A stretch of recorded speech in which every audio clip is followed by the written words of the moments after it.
with the Lion. The following is an EHC media production.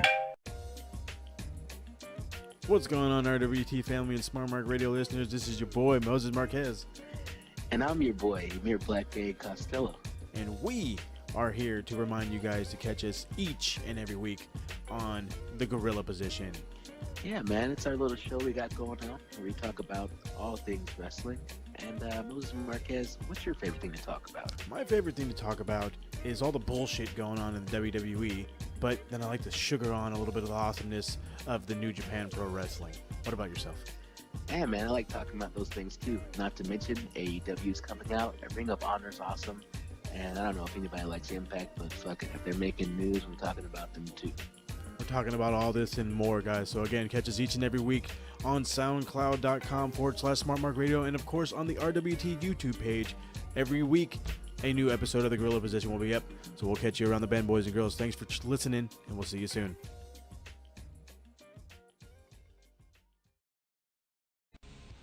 For honest, uncut, and often controversial coverage of all things wrestling, there's one place to get it, with some good old banter thrown in.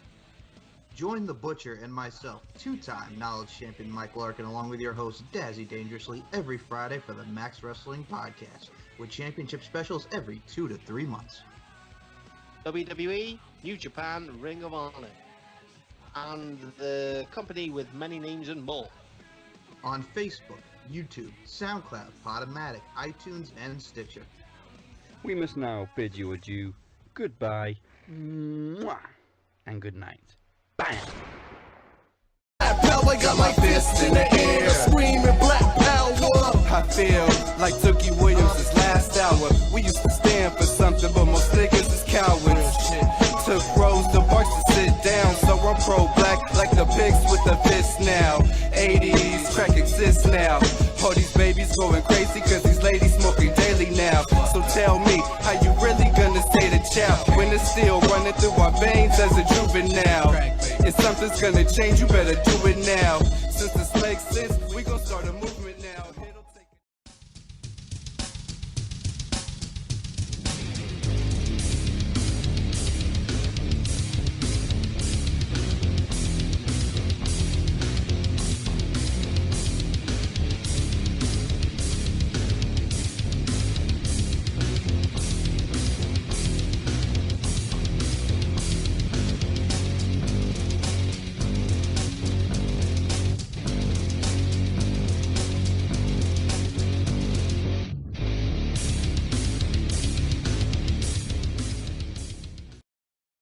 EWA. Do you play WWE 2K18 on the PS4? Would you like to play against other like-minded players in a very unique online league that's unique because we are more committed to storylines than just a straight-up competitive league? The league is still very competitive, but we also try to run things like a bit of a TV show. Check out the YouTube channel and the Facebook page in the description below if you're interested.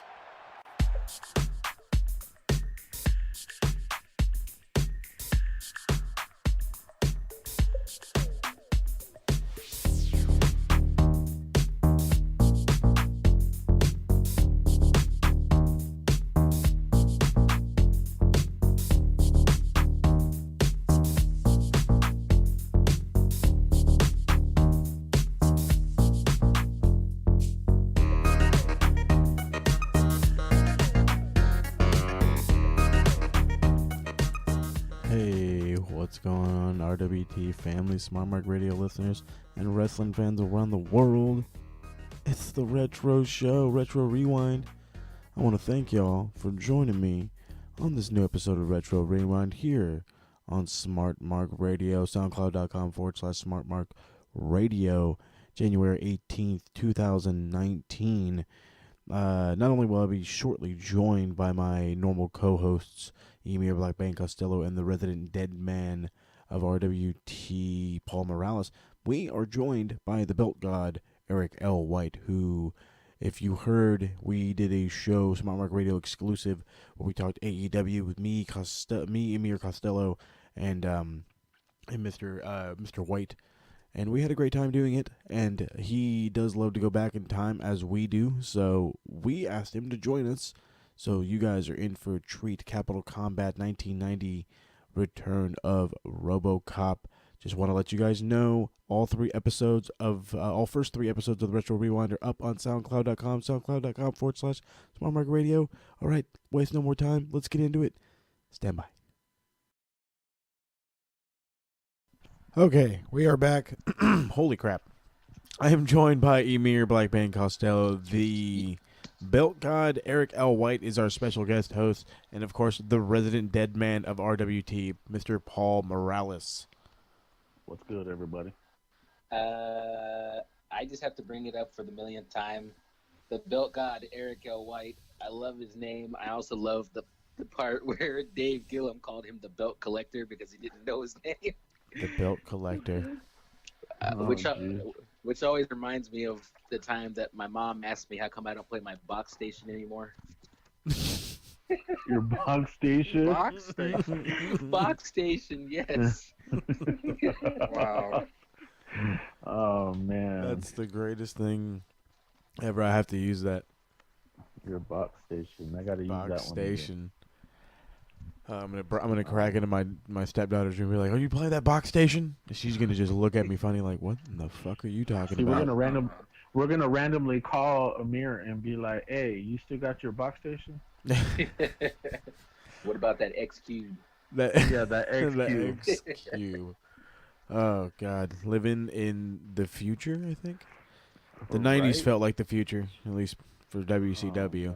So compared to the NWA show we watched, was this one better or worse? I loved it.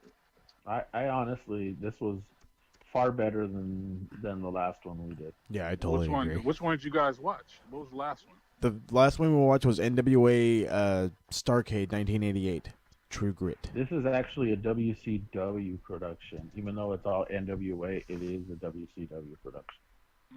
Okay. Yeah, but they still have the NWA World Heavyweight Championship. I don't know, all that stuff. But, I mean, it was still, in a way, NWA, but it was officially bought out by Ted Turner at this time. So that's why it was WCW. But, I mean, no, this was a way better show. Like, we still had the 3 title matches, but, like, all of these matches were good. Like, I think, like, the lowest score I had on one was just the first one, and it was, I'll just give it away right now, 1.5 stars. But the rest of them were 3.5 and up. One of them was a 4.5 star.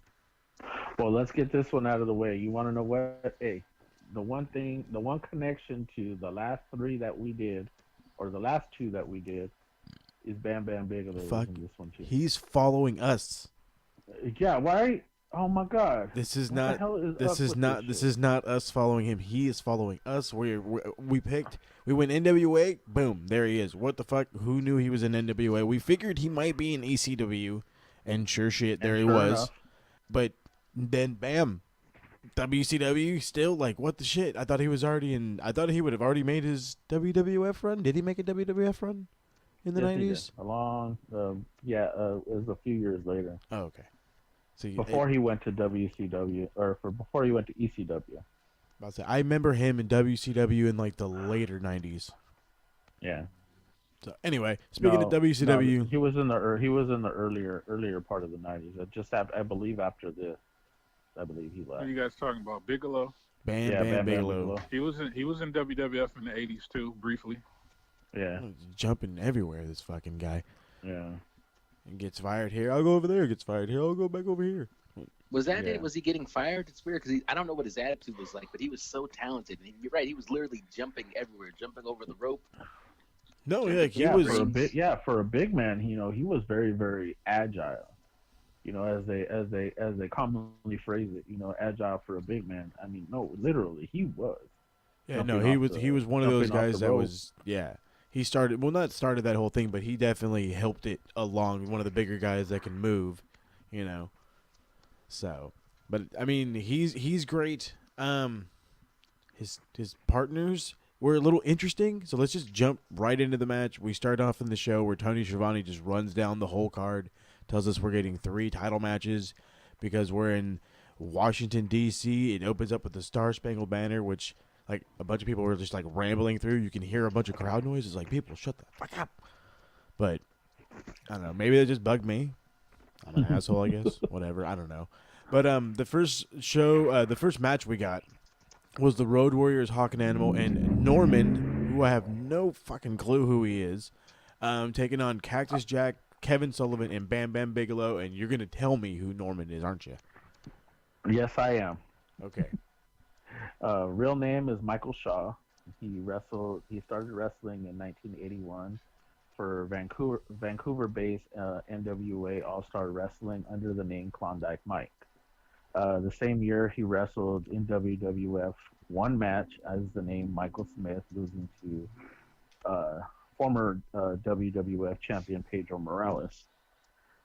He eventually left, went up to Stu Hart's Stampede Wrestling, and he feuded with Owen Hart, Davey Boy Smith, Bret Hart, and the young Chris Benoit. Good Lord. If you did not know him, he was actually Bastion Booger in WWF. Ooh, but R.I.P. to Bastion Booger. Yep. Honestly, he was gross. Yes, he was. He actually started off as the friar of WWF, got some negative feedback from the Catholic Church in New York, so they had to drop it. About a few months later, they ended up returning him as Bastion Booger, this kind of grotesque hunchback wrestler. With no teeth. He was no teeth, angry all the time. But the funny thing is that he got that character because apparently Vince wanted him to cut weight and he wouldn't do it. So what you're telling me is, in a few months, we're going to see Kevin Owens come back as Bastion Booger Jr. Yeah, exactly. And that's funny because remember that guy. That's terrible. That's not funny. Remember Big Dick Johnson? Yeah, I remember that freaking. Isn't he a producer or something now? Okay, at the 15th anniversary, Raw 15th anniversary in 07, they actually Bastion Booger actually returned, and Triple H jokingly said that was his son. Yeah. So a Booger produced a big dick. Yeah. Yeah, Booger produced a big dick. Anyways, let's start the match. Oh God, you guys are killing me. Anyway, so I gotta tell you, you knew you were gonna get a background on this, right? Oh yeah, I knew, but Jiminy Christmas. Not only is Bigelow following us, but he's fat. I've just got to make fun of him. Every time I see him, he's either kind of fat or he's really fat, and this is one of the times I've seen him and he's really fat. So yeah. But I did love the Road Warriors entrance on the Harleys. That was pretty dope. And then Norman on the scooter, that was relatively funny.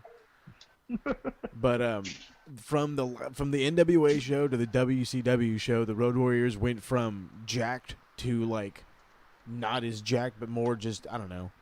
They still look huge to me, but it's like I felt like they all got a little smaller, and this match was a fucking mess. Yeah, there was nothing to say about it other than we have a young Cactus Jack a young-looking Cactus Jack in this match. Young, Mick Foley. No, Mick Foley. He wrestled. I knew he had a WCW run. I've never seen it. Now's my time to see it. He looked good. He looked about how Mick Foley looked. Honestly, it's like he's never really adapted his style. He never really changed his style. He just looked in way better shape. Yeah, he was very, very. He looked more in shape of anybody who was there. If that's saying anything for this match. So here's my problem right now, Eric. You're not saying a damn thing. Okay. How do you feel about? Talk to me. What's going on? Like, do you like I said, the Road Warriors were huge in the 90s. Did you love the Road Warriors? Were you a big fan of the Road Warriors? Were you a Kevin Sullivan guy? The Varsity Club? I loved the Varsity Club personally. Well, the Road Warriors, of course, I was a fan of them. Like, I liked them more as a heel than a face. But the fans, they got over so much with the fans, like, they wouldn't let them be heels. That's why that heel turn, that last heel turn in WCW didn't go over well, because the fans wouldn't let them be heels. But as far as Kevin Sullivan, I really didn't follow him till he got to WCW. I really didn't follow him in the 80s like that. Yeah, that was my biggest. The first thing I noticed when I went back to watching like NWA shows, it was guys like Mike Rotundo and fucking. See, I always do this. Who's Rick the other Steiner. guy? No, not Rick Steiner. Oh, His, God dang it. Barry Windham. no, well, no, was he part of the Varsity Club? Yeah, he was a part of the Varsity Club. Oh at one point. Dr. Death Steve Williams. There you go, Steve freaking Williams. I keep I don't know. It's the Dr. Death part that kills me. That's what it is. Yeah. So, like I said, I'm just gonna go through this match. It just Cactus Jack looked pretty okay. Kevin Sullivan he got beat on. Bam Bam was pretty much just like the star of this. Road Warriors just beat on everybody. Like I said, this was a mess of a match. It happened. It was a lot of botches, bad clotheslining, constant no selling. Well, I feel like Cactus Jack, you can pretty much tell in this match of what he's going to become years later, because he was doing some over-the-top rope type, hitting the concrete type moves. No, I agree with you, but my thing is like, I don't know, maybe just because like that's how I've always seen Mick Foley. I was like, oh, okay, well that's just Mick Foley. But yeah, now that you rehash it like that, I can feel some type of way. Yeah, there were a lot of things in this match. It just seemed like it was, the pace of it was just slow. It was like snail pace. But there were a few spots for Bam Bam to do something big, and then it kind of flopped. It didn't come off as big as it should have. No, you're absolutely right. Emir, what do you get anything out of this? One of the things I got right off the bat is I don't think we ever really stopped to appreciate just how big wrestlers were back then. It's like right now, all the best wrestlers are honestly like cruiserweight sized. But when you look at these wrestlers from back then, it's like, oh my God, they're gigantic. They're full of muscles. They got muscles popping out of other muscles. It's insane. And when I watch a match with the Road Warriors, I'm honestly never disappointed. Like those guys, great tag team moves, always work in tandem. And honestly, I enjoyed it. And as far as Kevin Sullivan, isn't he the guy that's kind of accused of accusing that Benoit tragedy? Yeah, they said that he was supposedly the one that killed everybody, and that and like framed Chris Benoit, right? Yeah, and framed Chris Benoit. So every time I see a Kevin Sullivan match, that's firmly like in front of my mind, and I have a hard time focusing on what he's doing, and I'm just more like, is this guy a Stone Cold Killer who got away with it? Who knows, dude? Who really knows? Well, yeah, Norman the Lunatic probably killed, a few cheeseburgers, a few burritos, I'm pretty sure he went to, KFC and, knocked down a couple buckets of chicken, before this match, so. Right. Well, yeah. So I'm just gonna, like I said, I'm just gonna jump into my rating. I gave it away. It's a 1.5, and that's mainly because it was Cactus Jack, and then I give the half a star for the Road Warriors because they're always awesome. I agree. I can agree with that. Yeah, I'm gonna go for it. Paul. All right, man. Man, we're gonna switch this off, man. Look, I'm gonna be with him, and I'm gonna give it a 1.5. Actually, I'm gonna give it you could quote me on this. I'll put 2. Only one for the Road Warriors and one for Cactus Jack. The rest of this is just. I can see the full star for the Road Warriors. It was a yawn of a match. I gave it a 2, but again, I think a lot of how I rated this match is this is the first time I've really taken the time to go back and watch like Bam Bam Bigelow and the Road Warriors as an adult, and so it feels a lot different than when I used to see them when I was a kid. And still, even if this match was maybe like a yawn fest for you guys, it's still, for me, so much better than a lot of stuff I see in WWE today. So I at least gave it a 2. You gave it a 2? Yeah. You guys gave it 1.5. It's only half a point above y'all. No, I actually gave it a 2. I said 1 for the Road Warriors and 1 for Cactus Jack. I said the rest of it was just kind of. Yeah. It was just kind of like one of those matches. You just and don't get me wrong. I mean, I'm with you on the whole. It's a lot better than what we do see today in WWE. But there are some tag team matches that are okay. And we don't get that cohesiveness. That you usually get back then. With tag teams. Um, You know what else? Another factor, Paul, is and one of you guys alluded to it with the whole Cactus Jack thing. I think it was Eric. Is like it's hard not to watch these guys. You know, that was Cactus Jack before he really became like Cactus Jack. So I'm watching it thinking, oh, it's Cactus Jack, but he's not there yet. You know what I mean? He's not really Cactus Jack yet. It's before he ever went to that level with the character, and so I'm expecting a lot from him, but then he doesn't deliver because that was before he was ever doing that, and that takes away from the match sometimes too. yeah. Yeah, Yeah, well, man. That go for it. no, I mean, I was gonna say like best way to make a segment is Cactus Jack, Mankind.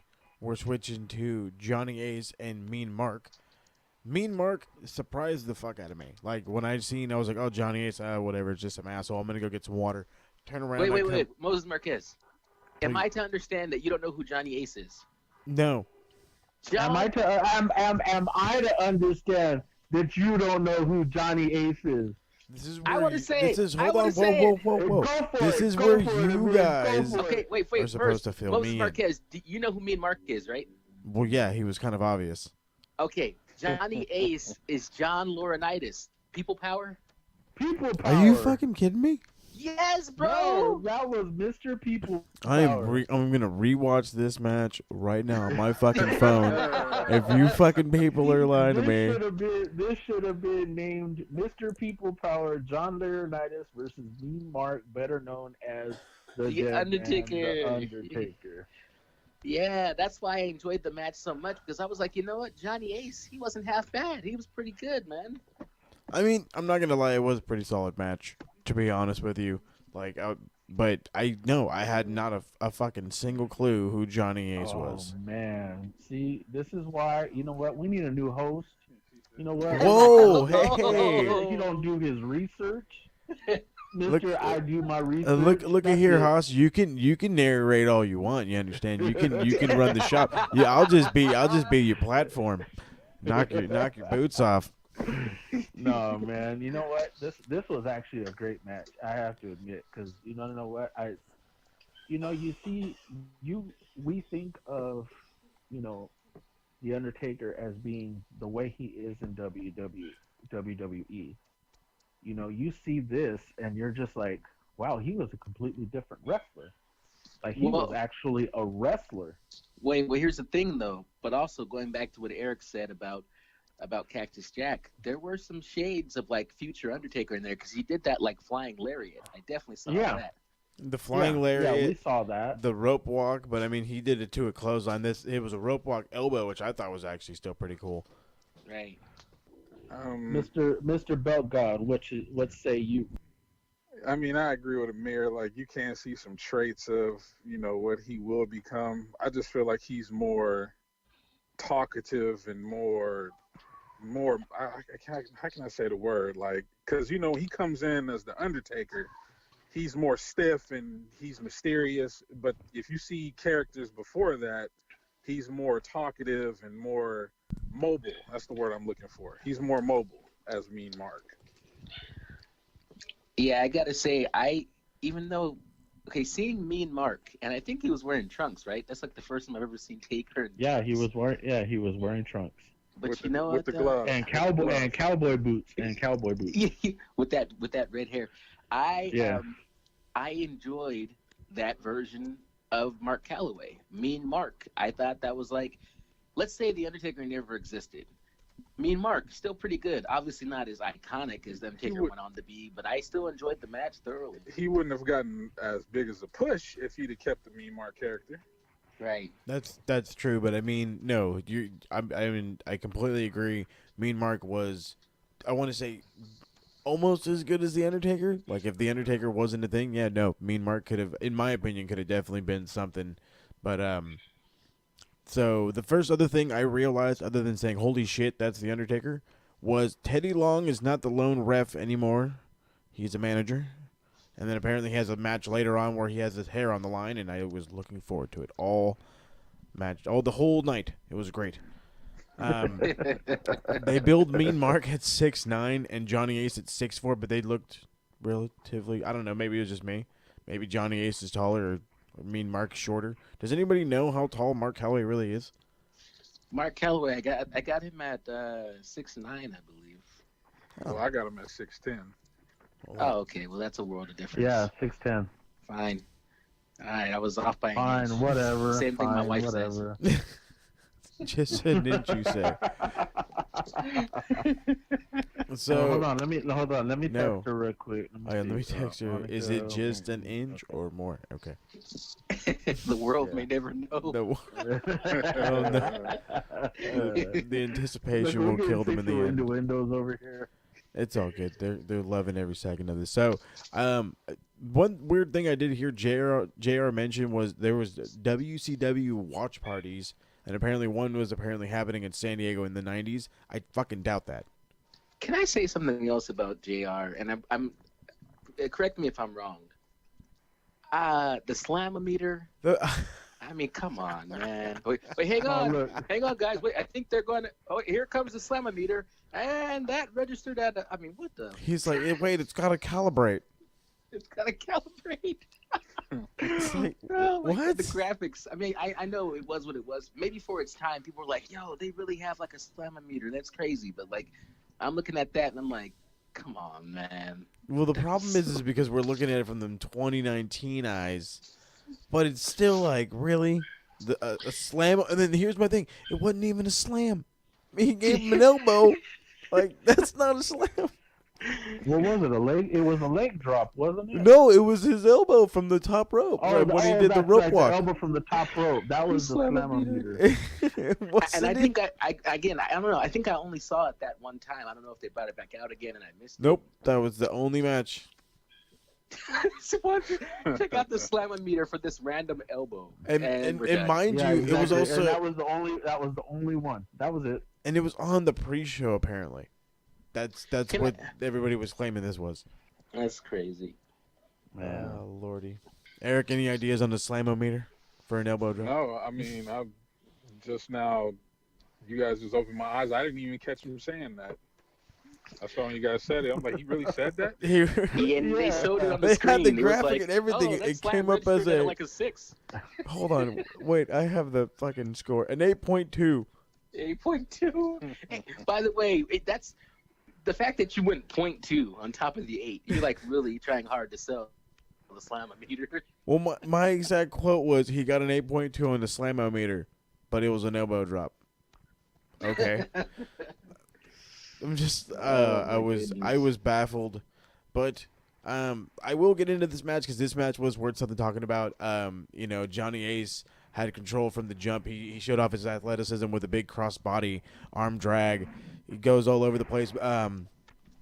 Mean Mark finally gets aggressive, sends Ace to the outside. They get brawling out there, big uppercuts, big stalling suplex, and then a big super kick. It just keeps going. Teddy Long, as a manager's doing his job, getting his shots in here and there, and Ace, big leg drop from Mark. Then Ace is able to get a roll-up attempt, only gets a 2 count. But, I mean, like I said, Mean Mark looked mad athletic. All of his moves look crisp. That leaping elbow, that leaping lariat or the flying lariat, whatever you want to call it, looked excellent. It's like it just improved over the years. It was great seeing it here. And, he does what I claim to be the Grand Metalik move, but without the actual springboard part. He does a rope walk and just big old elbow right down to Johnny Ace for the victory, and this was a really good match. This should have been the opening match. I agree. Yeah, this should have been the opening match. I mean, but then again, we got the bad one out of the way, and we were perfectly fine. Aside from the one that's coming up in a minute, yeah, this one was This one was actually a great. Yeah, we're not out of the better woods match, and just yet at bad matches. We actually got to see Johnny Ace, John Laurinaitis, for the first time wrestle. That was my first time. Now that you've informed me that's John Laurinaitis, I am definitely more. You're gonna have to go back and watch it. Oh no, I'm gonna rewatch it, and I think that's a match. Maybe my girlfriend might be interested. She watches the Total Bellas thing, so she's very familiar who Johnny Ace is. And you know what I was surprised about though? So I thought that that Johnny Ace would get into the ring and do like a little surfboard taunt. You know what I mean? Like he's surfing, and I didn't see him do that. Nope. But yeah, he does. He does that. He just didn't do it there for some reason. They were running on time, dude. They were like, "You got to go." You seen fucking Sullivan and then walking to the back as Ace is coming out, and they got the Road Warriors like veering to the side as Mean Mark comes out. It's like they're like, "Let's go! You guys are wasting time. You have no time for your bullshit." When he got inducted into the Hall of Fame, they showed his little video package. They had kept showing him doing that time, but maybe he didn't start doing that until later on. Yeah, well, I'm gonna give this match a 3.5. I enjoyed it. Mark was awesome. Johnny Ace was really good. Teddy Long was an excellent manager. There was a little bit of sloppiness, but overall I enjoyed it. So 3.5. You guys are like pondering like you're freaking crazy. I feel the match should have been the opener. Like, I agree with you guys. I give it a 3. Give it a 3. Just a 3. Yeah, you know what? I actually do give it. I actually give it a 3.5.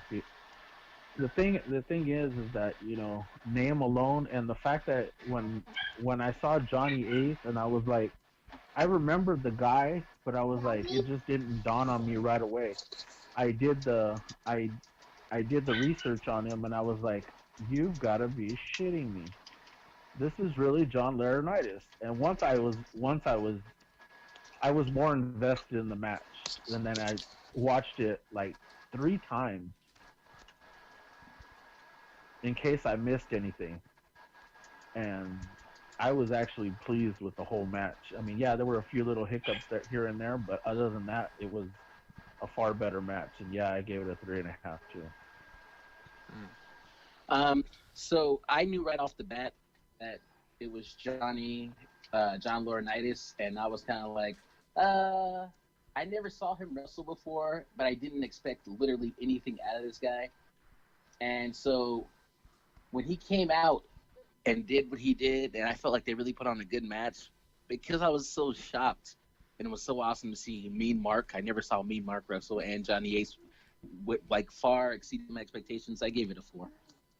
Ooh, just for the pop factor, but I guess if you want to push the envelope there. Speaking of pushing the envelope, that's what WCW tried to do with this entire pay-per-view with the Robo Cop theme. As we head to the back, we're there with Gordon Sully. He's heading towards Sting in Robo Cop's locker room. Sully calls Sting one of the finest athletes he's ever been around. Talks about how the feud between Sting and the Horsemen started. Said the only reason Robo Cop is here is for the protection of all of the thousands of Stingers out there. So that's Did they really call the kids Stingers? Little Stingers? Like, is that like a real thing? Yeah, that was his version of what Hulk Hogan called his Hulkamania. But I mean, like, Hulkamania could be used for like an adult or a kid. But yeah, but I think Stingers? At the time, because of everything that was going on with the Four Horsemen, they had injured Sting prior to this, and it kind of became a thing to where he was just calling all his kids his little Stingers, and it just kind of ran with it. Like I said, it weirded. I don't know. Like I said, I was like, that's kind of weird, but hey, it works. But I wanted to get into this promo by the Rock and Roll Express. Tony Schiavone's standing there with him. They promised to whip the Horsemen's behind like their mamas should have.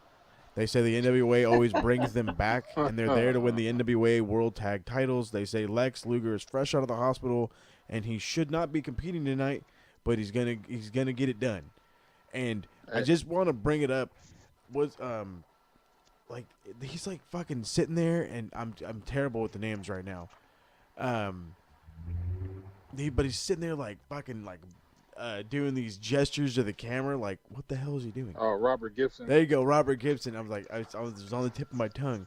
He's just sitting there like doing. He was super cross-eyed too. Like I couldn't. Really I don't know if it was cross-eyed or he was just hammer drunk. Man. Man. Shit.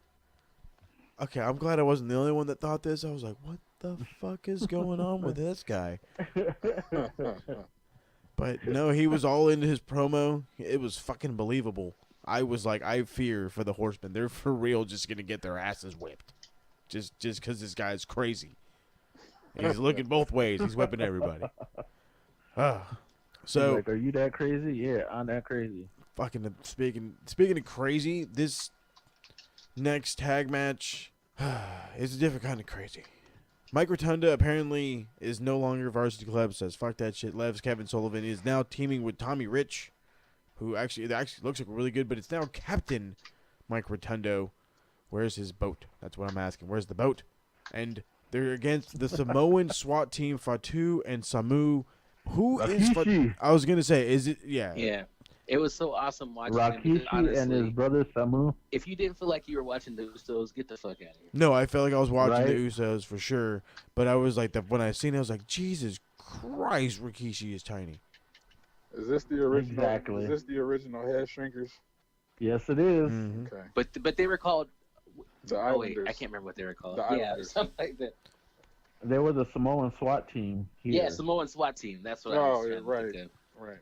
Yeah, they were the head shrinkers in WWF. That was their father was their manager. Yeah, this was we all know the IOY family, right? We know the bloodline. Oh, we the know. lineage. Trust me, we know. I enjoyed this match, and it was partly because I felt like I was watching the original version of the Usos, but also because, damn, it was a good, like, Rikishi and his brother, man. They made that match really enjoyable to me. Really good tag team action, good selling, lots of high flying, great spots, and Rikishi didn't try to put his ass in nobody's face. You know what I mean? Like, that he was like the best a real part. Wrestler. Yeah. Yeah, because Samu wasn't one of the most popular of the family. Not like, within the family, but I mean of Hey, you popular sleep outside, wrestlers, Smoo. as far as the family goes, but he made his mark. I mean, the Head Shrinkers were a great tag team. I mean, the Samoan SWAT team, they were a great tag team. And throughout the years, even after Rikishi left and did his own thing, and the tag team kind of went along for a while, interchanging, different brothers. We know, like I said, we know the lineage of the family, so it's like it was great that we got to see the younger versions of like Amir said, like the Usos, and that's just being real because these guys were awesome. Well, I hear you, but I don't look at them as the. I mean, yeah, you can say the young Usos, but I feel like they're a younger version of Haku's kids to me. Ooh. The Bullet Club, Tamatonga and Tangaloa? Yeah. Wheels of Destiny. The reason why I say that is because But they're more vicious, and them right here, the Samoan SWAT team, they was considered heels. So I look at them and I see that version of the Samoan family other than the Usos. That's just my opinion. No, I can get behind that. I mean, like I said, I get the Uso feel mainly because when I see Rikishi, my immediate thought is, it's actually him in a thong. But the Usos is a close second, But I mean, it's the truth, dude. It's what I grew up watching. I watched a giant fat dude in a thong. It is what it is. But I mean, they looked good in this match. I hated the fact that it took 45 minutes to do this stupid dance, and then they started the match, and then the match kind of dragged. But I mean, at least they did cool stuff, right? That's the part I didn't get too. Like, why is it taking so long for this match to start? Like it aggravated me. Yeah, somebody was in the crowd there was some guy that was in the crowd, and I guess there was a woman that was taking the garb from people, and there was a guy that was had a hat and glasses on, and I think he pinched her ass, Oh crap! and then all you see was security behind him, and then just like see him like grabbing him and escorting him back into the You're out of back here, up buddy. the yeah, basically telling him, okay, you're out of here, and he's like, what? I ain't do nothing. Like, and she's just like looking, and she's walking away. She walked where the entrance ramp is at. That that's what I noticed the second time around. I was wondering why the hell it was taking so I long had for the not a damn fucking match to start. clue. Yeah, What the I'm hell's coming going off on? of like feeling all excited because of Mean Mark and Johnny Ace and blah blah blah blah, and all of a sudden the pay-per-view just literally, I mean, the show just comes to a stop, and I'm like, what the hell is going on? Yeah. Let me ask somebody's opinion. What do you guys think of Tommy Rich at this point? Okay, I'm gonna again, and I'm gonna keep hearing this. I don't know who he is, but for a guy I don't know, he's pretty fucking good. Well, at this point, this is what I do know about Tommy Rich. He is a former NWA heavyweight champion. He didn't have a good title run because people thought that he was too weak to be champion when he won the title. People thought the He same beat, about Ronnie Garvin. He beat Harley Race for the belt. Yeah. You know, but this is like kind of like almost late in his career before he became part of the York Foundation. So he had a pretty okay career. Yeah, he wasn't the most popular wrestler. He had several pushes, at the television and tag team titles. When he was in ECW, he was actually the leader of the Full Blooded Italians. Yeah, I remember that. Okay, and then FBI. his nickname was FBI. His nickname was the Don. Nice. So he was the leader of the FBI. Yeah, he managed them. He managed and occasionally wrestled all the way up until 1999. Wait, let me ask you a question. Did that group have Nunzio? Was that some other Italian group? It was a member. It was No, that was. Yeah, go ahead. Marmaluke, or one of those Italian type names. Yeah, Marmaluke? but it was Nunzio. What? Nunzio was in there, right? Yeah, Yeah, I remember Nunzio, his little short ass. yeah. That's He was the one that always wanted to whack everybody. Yeah. I'm gonna whack him.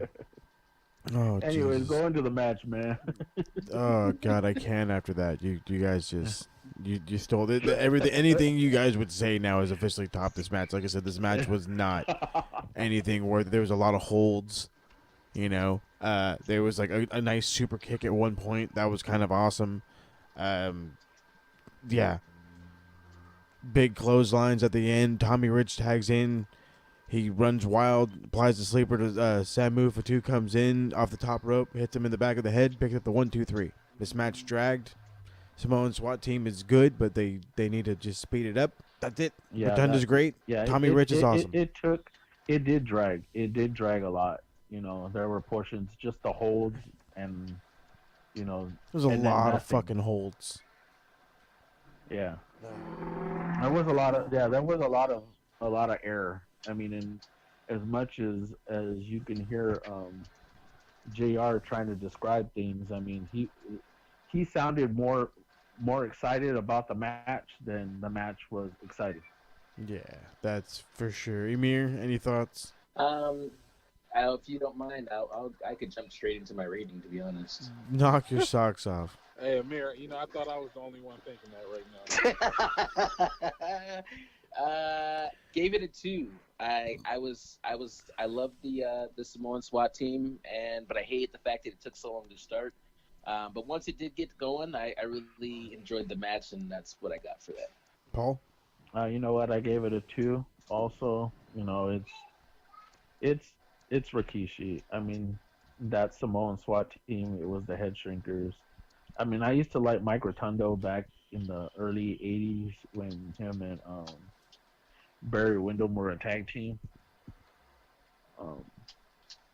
Ever since he went, kind of on his own and, did the whole varsity club thing. I wasn't really into him, but, I know IRS.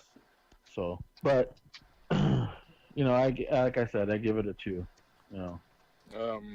Eric. I give it a 1.5. No, cut him And the down. reason why is because I felt this match shouldn't even have been. This should have been on the pre-show. Like, for one, why do you have Mike Rotunda and Tommy Rich as tag teams? And then two, why Yeah, is there he wasn't dressed a like the tag team. skipper from Gilligan. Yeah, you know what I'm saying? Like, coming from the varsity club into that character, that just wasn't no. Well, And then right he was after captain he of the love became boat. this character, he became VK Wall Street. So I'm 1.5 for me. A 1.5. And then onto the IRS. Yes. Yeah, and then on the IRS. Like, Mike Rotunda is the original $1 Million Man. Oh, jeez. Well, Eric and I are in complete agreement. I give this a 1.5 too. It was crap. It dragged. It took forever. I like Tommy Rich. Rotunda looked okay.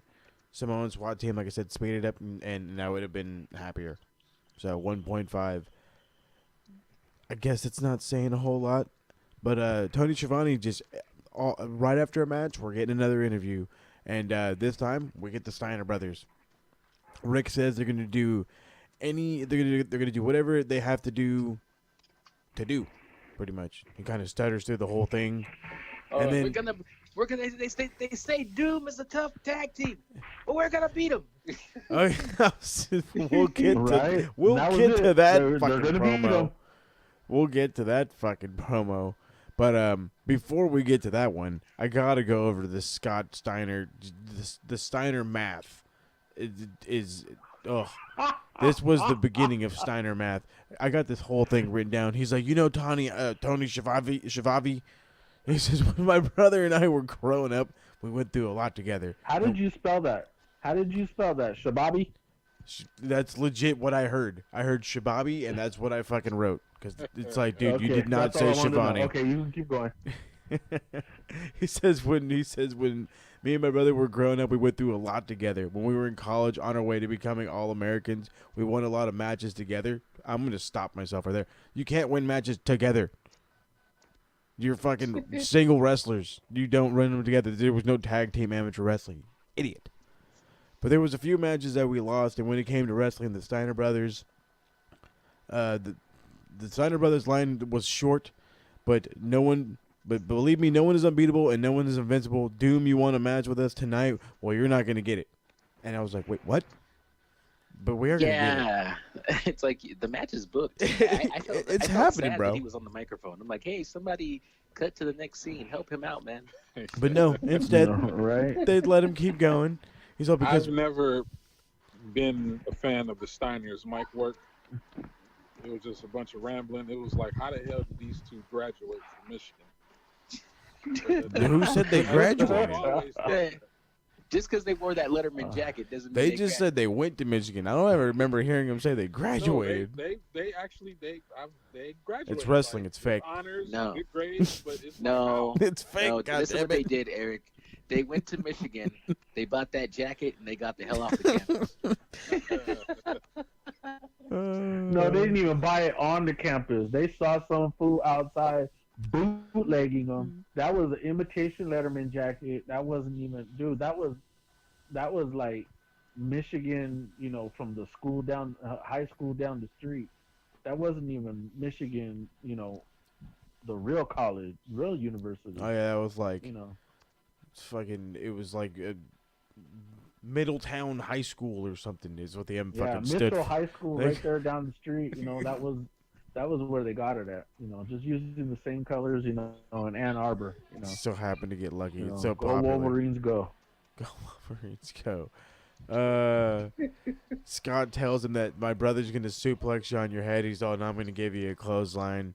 And when all is said and done, he's all, you're going to end up like everybody else, beat up. And I'm like, well, that's what happens when you're in a match. Wait, no, Scott. My brother's gonna suplex you on your head. That's pretty good that he's able to call botches ahead of time. Oh, fucking A, right? dude. It was like I was like It's when I was listening. It's a good thing when they got to WWF that they actually had writers to write stuff for them, because this was just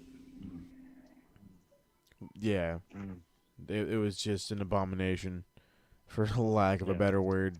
But something that wasn't necessarily Abomination, but I thought it was when I first saw the actual, name on the card. Teddy Long versus Paul Ellering in a hair versus hair match. Yo, wait. Thought this was going to be Why crap. was Paul Ellering? Why did Paul Ellering have so many muscles? That's what was crazy to me. He's a former power lifter. He was a power lifter. My dude was Did you not know that? He used to be a wrestler. He used to be a wrestler and a power lifter. I didn't know either one of those, but guess what? You definitely couldn't tell that he used to be a wrestler by that match. That's for sure. But his body, I was like, wow, that was crazy. Amir, have you seen him in the War Games back in like the very first War Games? Let me tell you something, Bell God. Everything I'm seeing for the first time. All right. So I'm going back in time for my first time. Paul Ellering was in a couple of the first War Games, and he did pretty good. Yeah, we're gonna be doing a few of those as we keep going along in this series. So we'll eventually get to those. We'll eventually get there. Yeah, we will. I'm glad. You know what? The one thing is that I'm glad we're doing this because I could start throwing out stuff to you guys, and you guys are gonna be like, "Oh, what the hell? I never even knew this." This is where I get to throw my specialty up in here. Well, I mean, you already did pitch one that I think is going to be like a killer show because the card just looks awesome. I'm not going to spoil it yet, but it like I said, I'm definitely looking forward to it. And that one's definitely on the list. We do got to do the Rumble one though, but we first got to finish this one. This match went quick. Teddy Long came out in boxing gloves. He landed a couple of shots, and then all of a sudden, Paul gets him by the throat, and he came out with a jerry curl. And he came out with he comes out with a jerry curl and gets shaved. This was funny. They shaved like 3 curls though. I mean, come on. Yeah, they barely did anything. Basically, Teddy Long was like, "Look, we've been on the road, and I haven't had a chance to get a haircut. So just line me up, brother, and we'll call the man." Just line me up one time with his hairline all the way in the back of his head. He was hanging on to every last curl. He's got a 24 head. Exactly. Oh Lord. Well, I'm just gonna jump into my rating. I gave it a 2 because it was entertaining. But I mean, it wasn't like a waste of my time or anything. But it was just like it wasn't really a match. It was just out there so he can get a haircut. But I mean, like I said, it was entertaining. I'm gonna give it. Here's the thing. Let me explain my rating. I'm gonna give it a 1. It was very entertaining, and man, Teddy Long did a lot in wrestling. But I can't give it a 2 because that would put it on par with the Samoan SWAT team and Mike Rotunda match. Entertainment wise, it was there for me.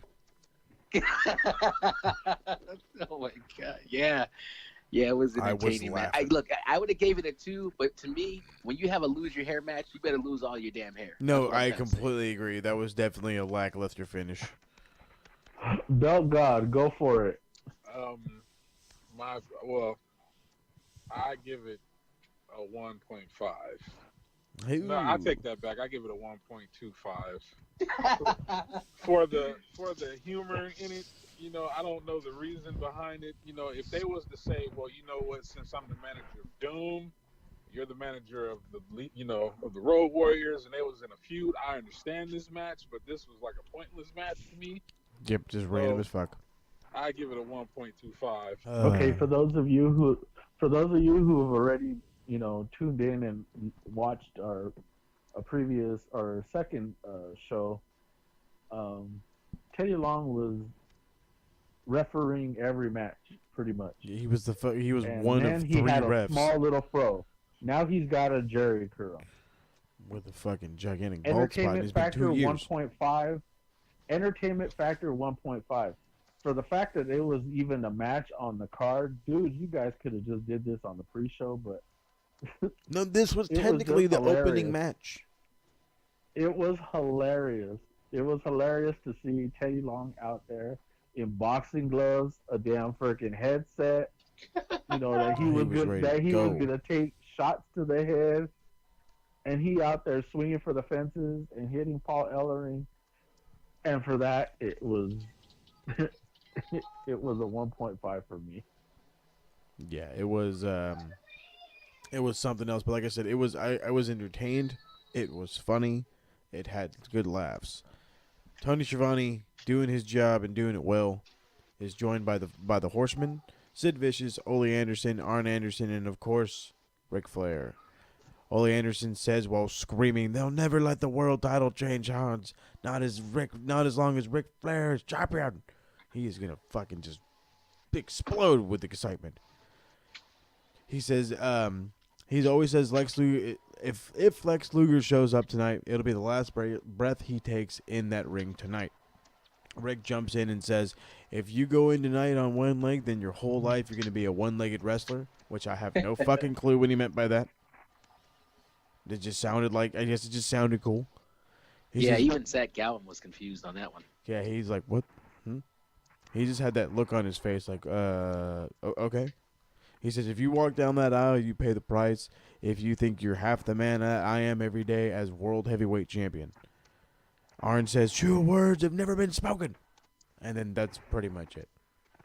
Oh no, the Horsemen will die before they let Ric Flair lose the title. So I guess I'm not let me not say anything. No, feel free. I was gonna say, so I guess they died at the Bash, the next pay-per-view then. The man who knows his history. Right? No, like I said, if you're not wrong. When they died because the next show, there goes the belt. Yep. But still, excellent promo. I love the Horsemen. Their promos are always great. Ric Flair is incredible. Yeah, but Sid don't ever say a damn thing. Which Sid is great. Didn't have no mic skills at the time. Which is great. Sid didn't have a vocabulary at the time. Weren't these Right? guys? This is what I don't understand. I thought they were the four, specifically the four horsemen. Well, I think that became a thing in WCW, honestly. I think it's always been like the Horsemen. Would they throw up their hands and make that four symbol? Well, okay, hold on. No, Barry it was Windham, the Four Horsemen. Barry It was Windham, Arn Ole. Arn, I saw Ole, five Rick. horsemen that night. I saw five. Well, I don't think Sid's. I think Sid was more or less the bodyguard. Yeah. But he wasn't. He wasn't no I horseman. He was not horseman material. Was he wrestling? He was wrestling, right? But he didn't wrestle them as the Four Horsemen, along with the Four Horsemen. Well, technically, it was Barry. Like Ole was like at that point down in his career, so he was pretty much like their spokesman / get involved. Him and JJ Dillon. Yeah, he pretty much took over JJ's role. Oh, okay. Then that explains it. All right, so the next match we have is actually an interesting one. The Z-Man and Flying Brian Pillman, who, again, this is like the first time I've ever seen him, like especially this early on in his career, against the Midnight Express for the U.S. Tag Team Championships. Jim Cornette is in. Emir, can you guess what he was in? Huh? Without looking at your fucking notes? He was in the goddamn short cage. Sidebar, that's one of my favorite belts. Man, let me tell you something.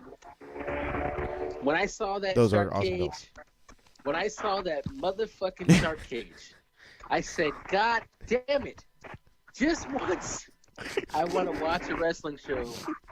I almost turned it off. I was almost done right there. Really? And they had the nerve to not even suspend it. All right? Nope. It It's just just fucking sitting sat on the there. ground. I'm like, Well, Just Amir, like a fucking. the reason why they didn't, because Cornette went in one of those before and he blew out both of his knees, so they wasn't gonna take that risk again. They're like, we're not having it here. Oh, lordy lord. Yeah, no. But I mean, the shark cage thing, it was something. It was something else. But this match, this is way to crank it up. This was a good match. Like, holy jeez.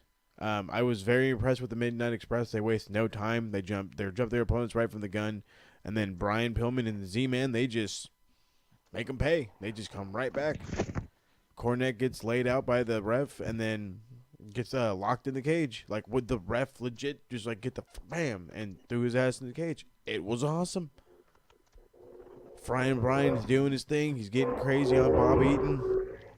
Takes to the tops off his offensive flurry with a diving clothesline. Stan shows off his athletic ability with a leapfrog, but Z-Man gets a hip toss.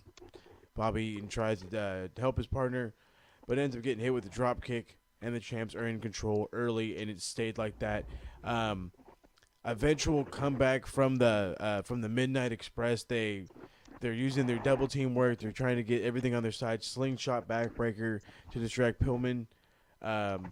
He had a nice roll up. You can count to 100, but the ref had his back turned. Pillman tries to make a comeback on Bob Eaton, but he hits a big leg drop. Somehow finds the strength to kick out. Pillman is just getting beat like crazy throughout this whole match. Z-Man finally gets in, hot tag. Midnight Express is able to hit the rocket launcher, but of course Z-Man's kicking out. Pillman hits the ring, helps the Chaos Sweet Stand, hits a kick to the back of the head, picks up the win, and new tag team champions, U.S. tag team champions to be exact, the Midnight Express. Holy crap. This was a good match. There was a lot going on in this match. Oh, trust me, I have a lot more written down. We've already been going for a minute. I'm just paraphrasing everything.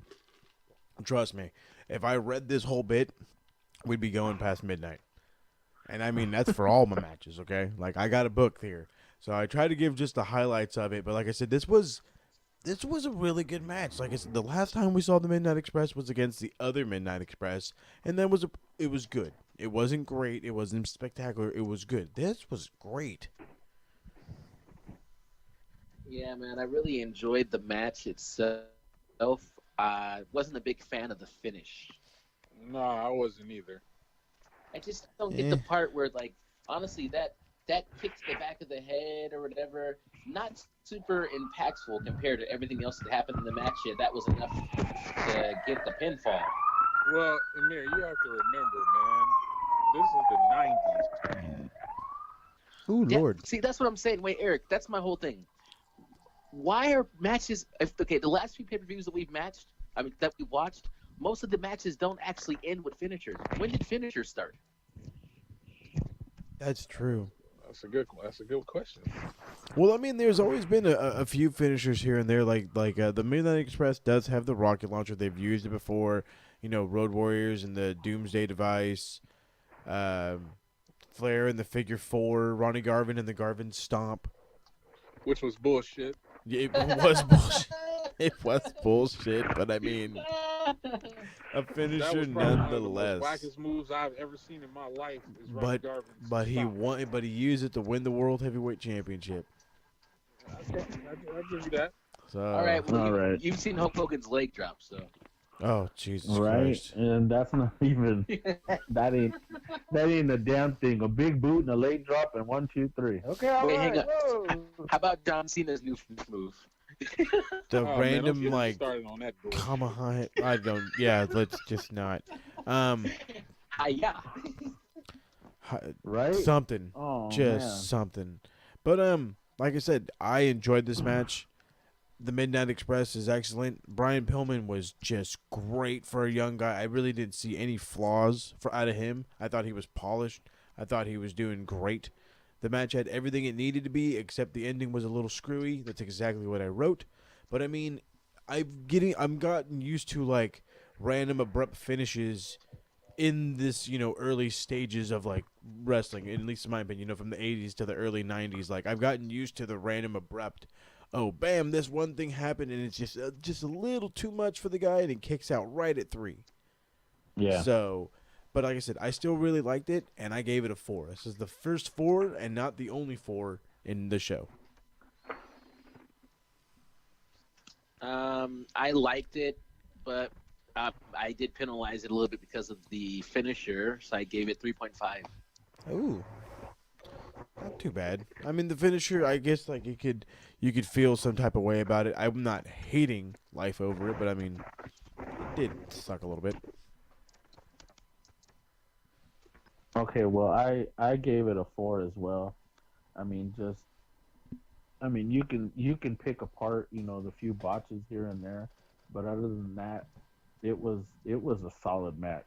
I mean, I have to admit. I mean, a little bit more high flying than a lot of the matches that we're used to, especially on this card.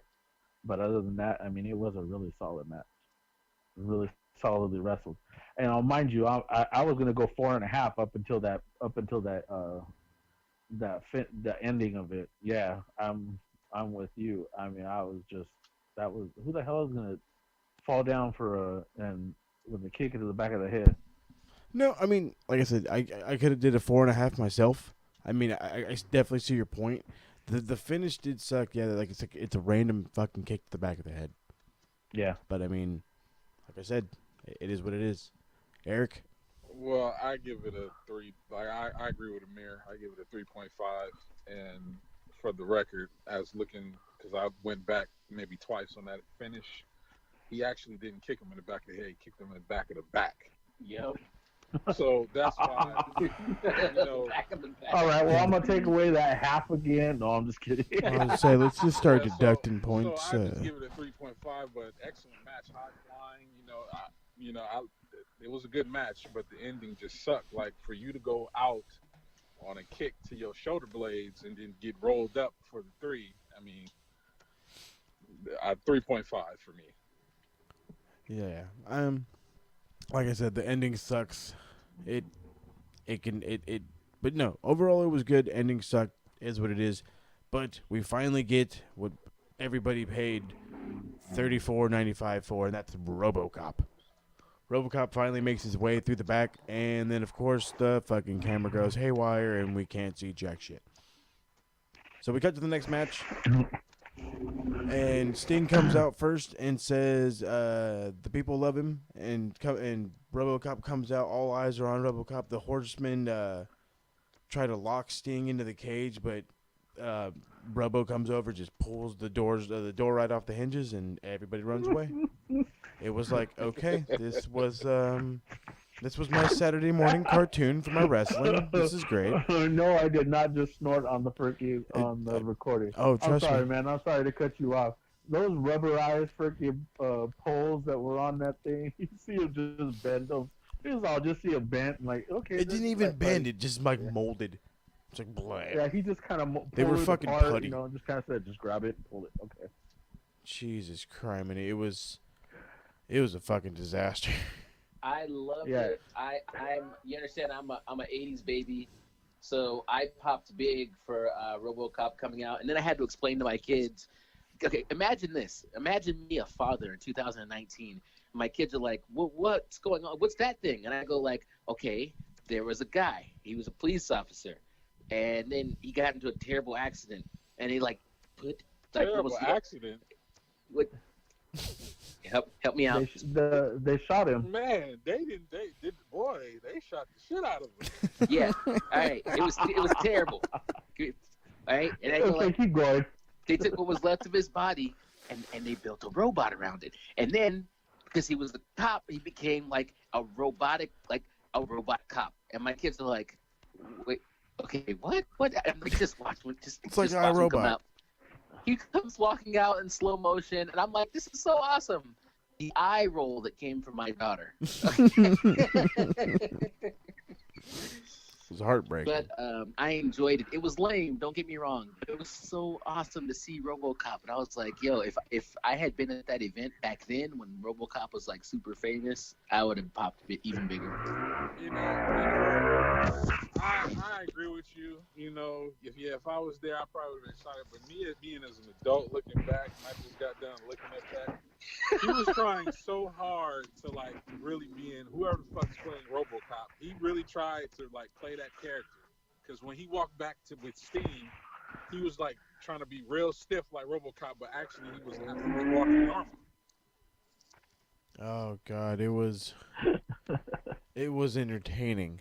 Let's just go with that. Sports entertainment at its finest. Wait, it's just a pro wrestling show. Tony Schiavone. That was Peter Weller, wasn't it? The original guy? Yeah, it was. Yeah, okay. So I don't think he was playing it inside of the... Yeah, Mr. Buckaroo Bonanza himself. Yeah. What? What? Buckaroo Bonanza? It's a real movie. Go look it up. No. That sounds terrible. Everything, God. man. All the stuff from back in the day, it all sound like that TV show Salute Your Shorts with that character Donkey Lips. I remember that show. What the Donkey hell Lips. Like is going anything on? that you go back and like, this was a thing back then. When you hear it, you go, how is that possible? I'm thinking that right now. Like, what the fuck is going on? Hey, man, this is what you get when you put yourself on the Retro Rewind, okay? Oh, Jesus criminy. So, speaking of retro, Tony Schiavone is there to interview another guy, and who other than the Junkyard Dog. He cuts this promo about how he's been all over the world, and he's glad to be back in WCW. Every dog needs a bone. I was like, wait a second, he left? Yeah, I didn't know he left either. But I was like, okay, cool, whatever, right on. The pay-per-view we did a few episode 2, wasn't that in It was 88. Yeah, that was 89? But wasn't that NWA or something? Well, again, NWA got bought out still. by Ted Turner.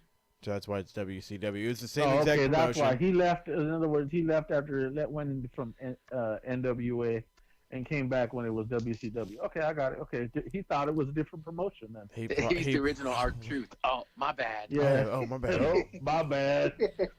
I came back. Oh, I was in the wrong place. Oh, my bad. All right, keep going. Sorry, my bad. Keep No, going. you're all good. Jim Cornette does his. He comes in, interrupts Junkyard Dog. Cornette rambles about the success of Midnight Express. He says, they've been winning championships, and where have you been? He says, I've been at 845 Dareberry Street, Louisville, Kentucky. He says, now, do you know where that is? Cornette screams, that's my mother's house. He said, that's right, I'm your daddy. I rewound it, and I laughed and cried. It was the greatest. He said, I was with your mama. He said, I'm your daddy. He said she liked it long dick style.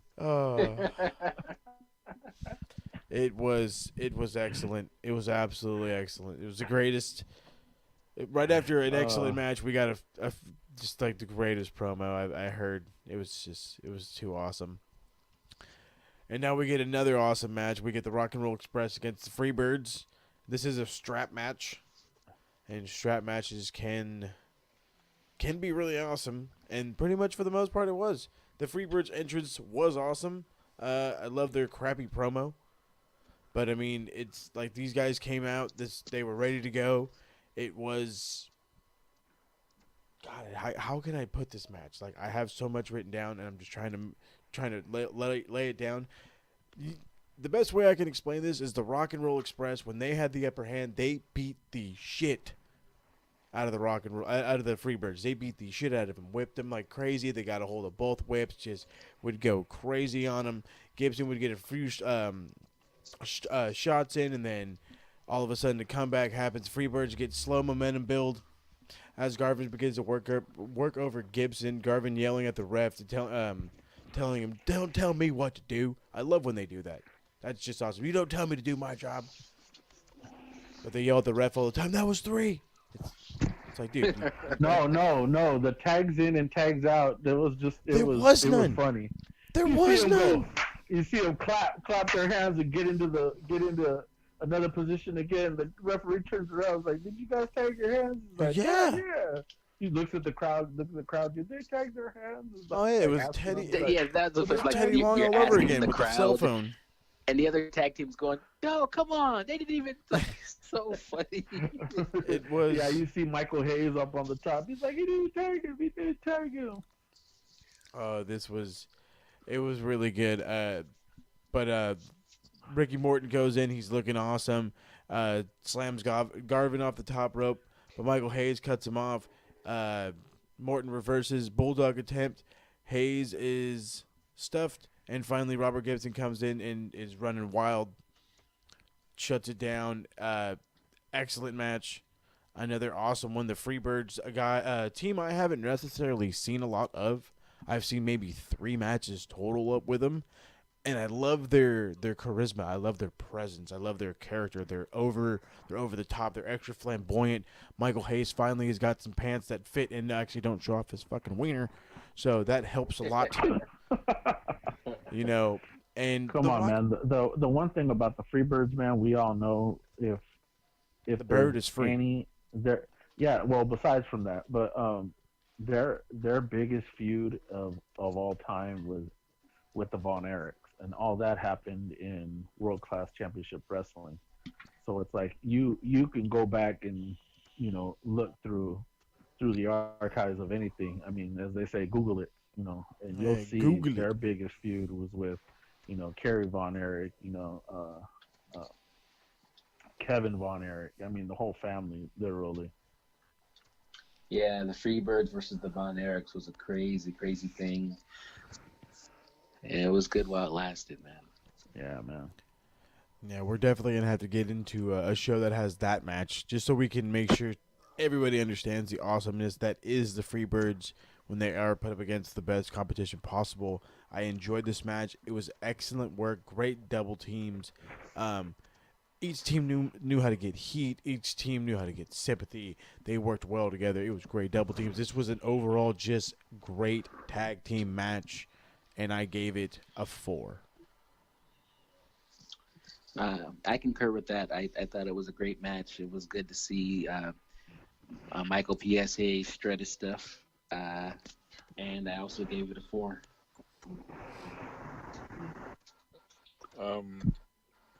I agree with you guys. It was a good match. I give it a 4 also.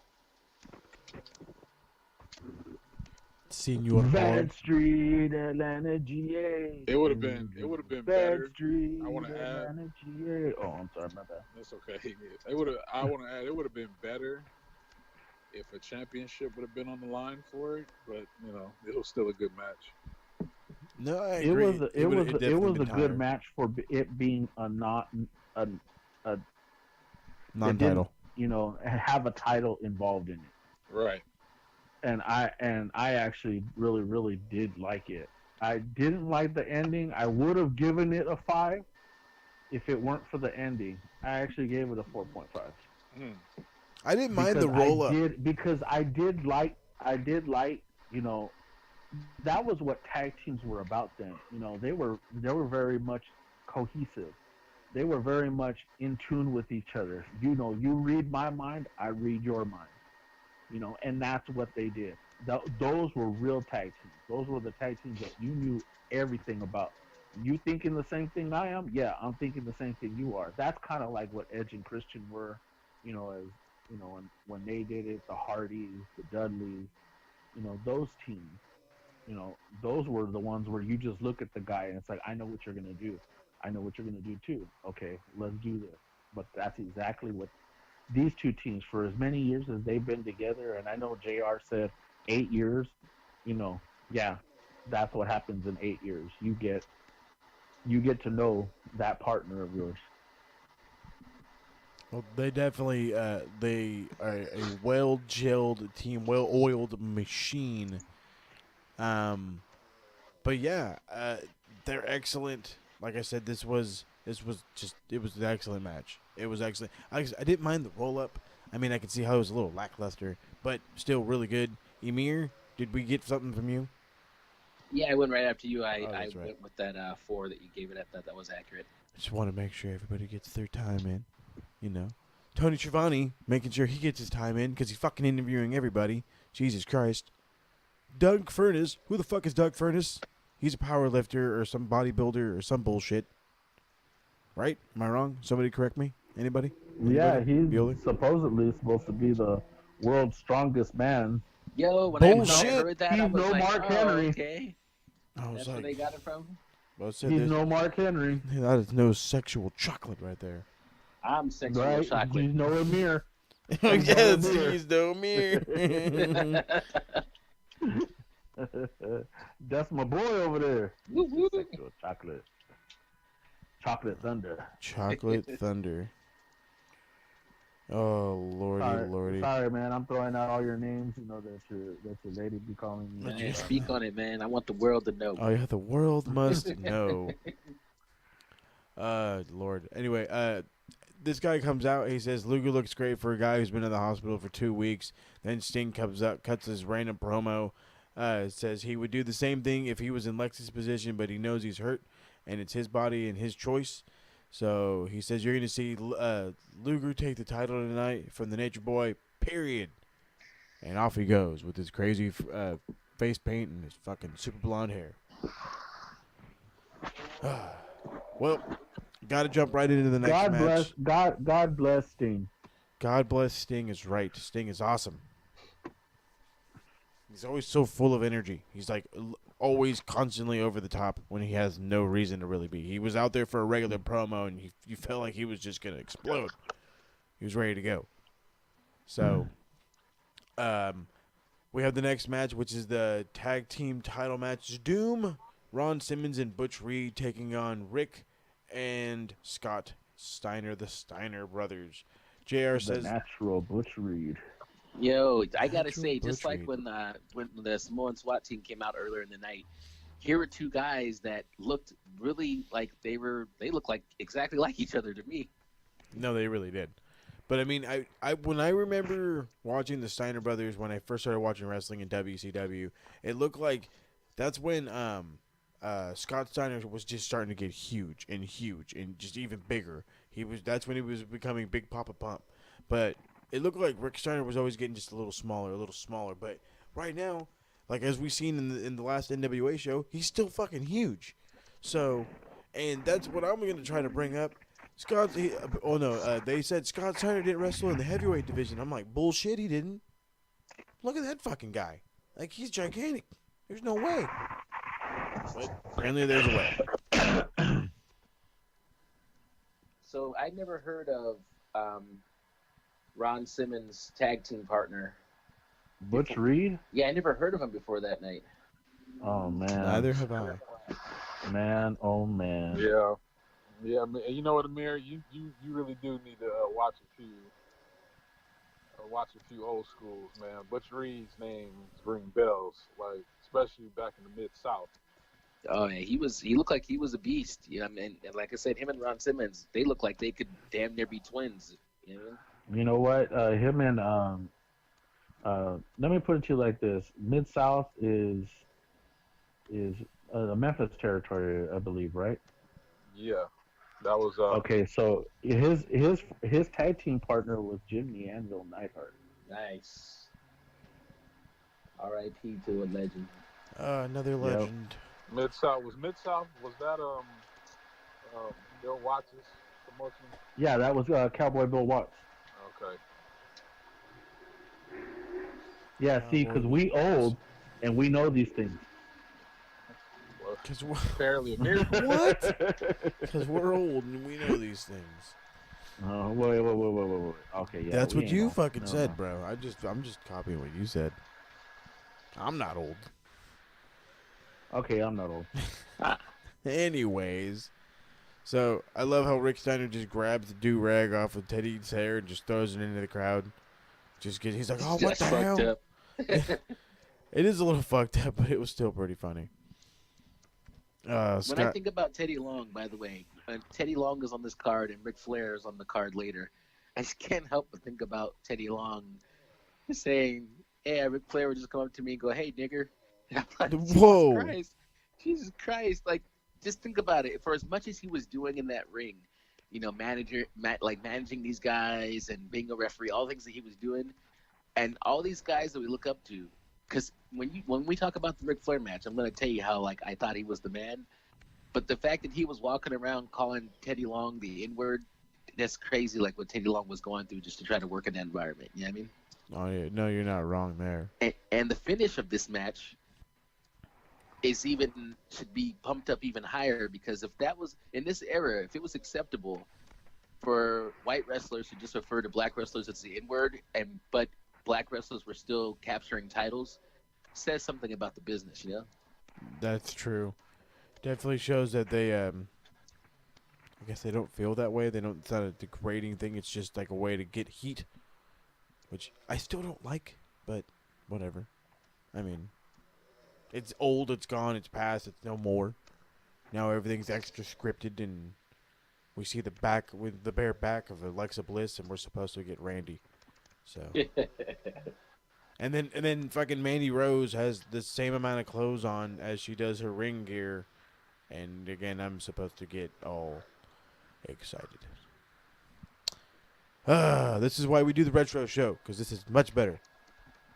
Much better. Exactly. So, this was an excellent match. JR mentions that both Steiners got a degree in education. They were going to be school teachers. And Bob Cuddle says, I bet they would know how to control a class. Yeah, they just start fucking suplexing kids everywhere. Shut up, Billy. Bam. They were going to be school teachers. You bitch, we heard that fucking promo. Oh, yeah. He's definitely not going to be a fucking English teacher, I'll tell you that much. Right. Maybe he'll be PE and Rick Steiner will be, like, math. You know, because Scott Steiner is definitely not going to be a math teacher, I'll tell you that much. Steiner math always works. Shit. If that Steiner, if he was a math teacher, I would feel bad for any kid ever that stepped foot in that classroom. They would just be screwed. You got 33. If I found out that my child was in Scott Steiner's class, I would have been like, "Can I get another teacher? Can I want to transfer him out that class? No, better yet, I'm gonna transfer him out that school. Hey, I'm just out of here. I don't need big bad booty daddy out there, running his muck. Big bad booty daddy. No, that's I don't need it to. But the one thing the big bad booty daddy Scott Steiner did show off was his athleticism in this match, doing like leapfrogs and hurricane ranas and just shit you don't see Scott Steiner do. You know what I mean? And it looked really good. But so did Doom. You know what I mean? Doom looked really good too. They were, you know what I mean? They were able to just stay in control. Ron Simmons was able to just, he hit a pile driver at one point on Scott Steiner, hits a big tackle. He's just showing off his athleticism. You know, they make Scott Steiner makes a comeback, is able to hit a backdrop, then a Frank Steiner finally make it to the back. Rick finally tags in, but so comes Reid. They get a big power slam by Rick, but it's broken up, double suplex from the Steiner brothers. But then Doom is just too strong. They hit a double team clothesline, but Rick comes back to save his brother. Ron Simmons helps pull Butch Reed onto Rick Steiner, and that's what they do to pick up the victory and become the new NWA Tag Team Champions. So, I left a lot out of this match. Like I said, I've got novels written, but I loved it. I really did. Ron Simmons, I see why they made him the first African-American World Heavyweight Champion. He's excellent. Excellent. Butch Reed, I know nothing about him. Super solid. And I say that with an honest face and being for real. He's solid. I enjoy what he did. He was not just this big guy that just did power moves. He knew how to work a match, and that was great. And for me, I liked it a lot. And of course, the Steiner brothers never disappoint. He was one of those guys that that never got a chance to do anything. He was always the guy that got beat up, or he had won a match here and there, but he was never really in even in WWF. He was never really in a scenario where he would win a title, not even the Intercontinental title. He had man. No, and he was a natural bodybuilder, but he was just math. He was that big, thick guy, and solid though. He was really, really freaking solid. Him and Ron Simmons, they were just, solid.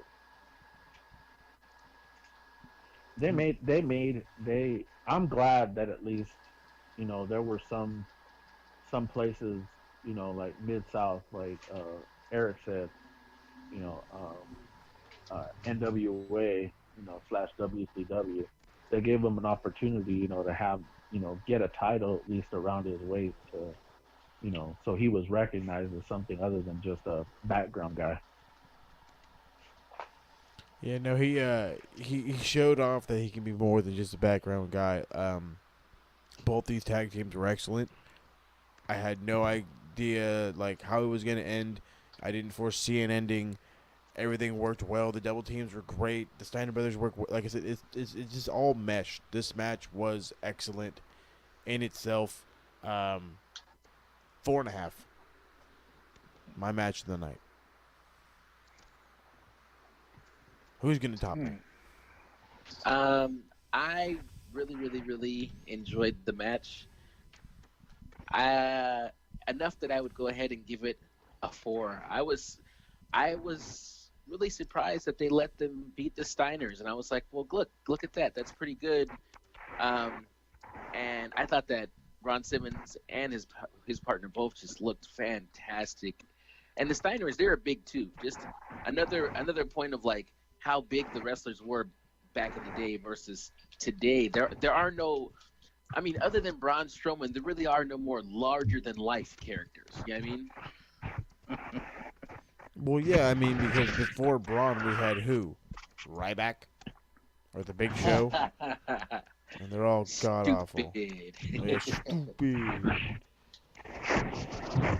Anyway, well, like I said, I gave it a 4.5. Absolutely loved it. Got a 4 out of Emir. Eric, how did you feel? I gave it a 4. I gave it a 4.5 too, just on the strength of nice. They let them, like Amir said, they let them go over the Steiners. So, and they put a big push behind them too. Oh yeah, that's definitely what will happen when you beat the Steiners. So Paul? Yeah, they had a nice long run with the titles. I mean, they began a feud after this with the 4 Horsemen. Ask me how, ask me why, don't know, but they did. And I didn't understand that feud because they was both heels. Yeah, you got 2 heels battling each other, and it's like you got a crowd that's just like, okay, well, you got these guys going against each other. All right, yay.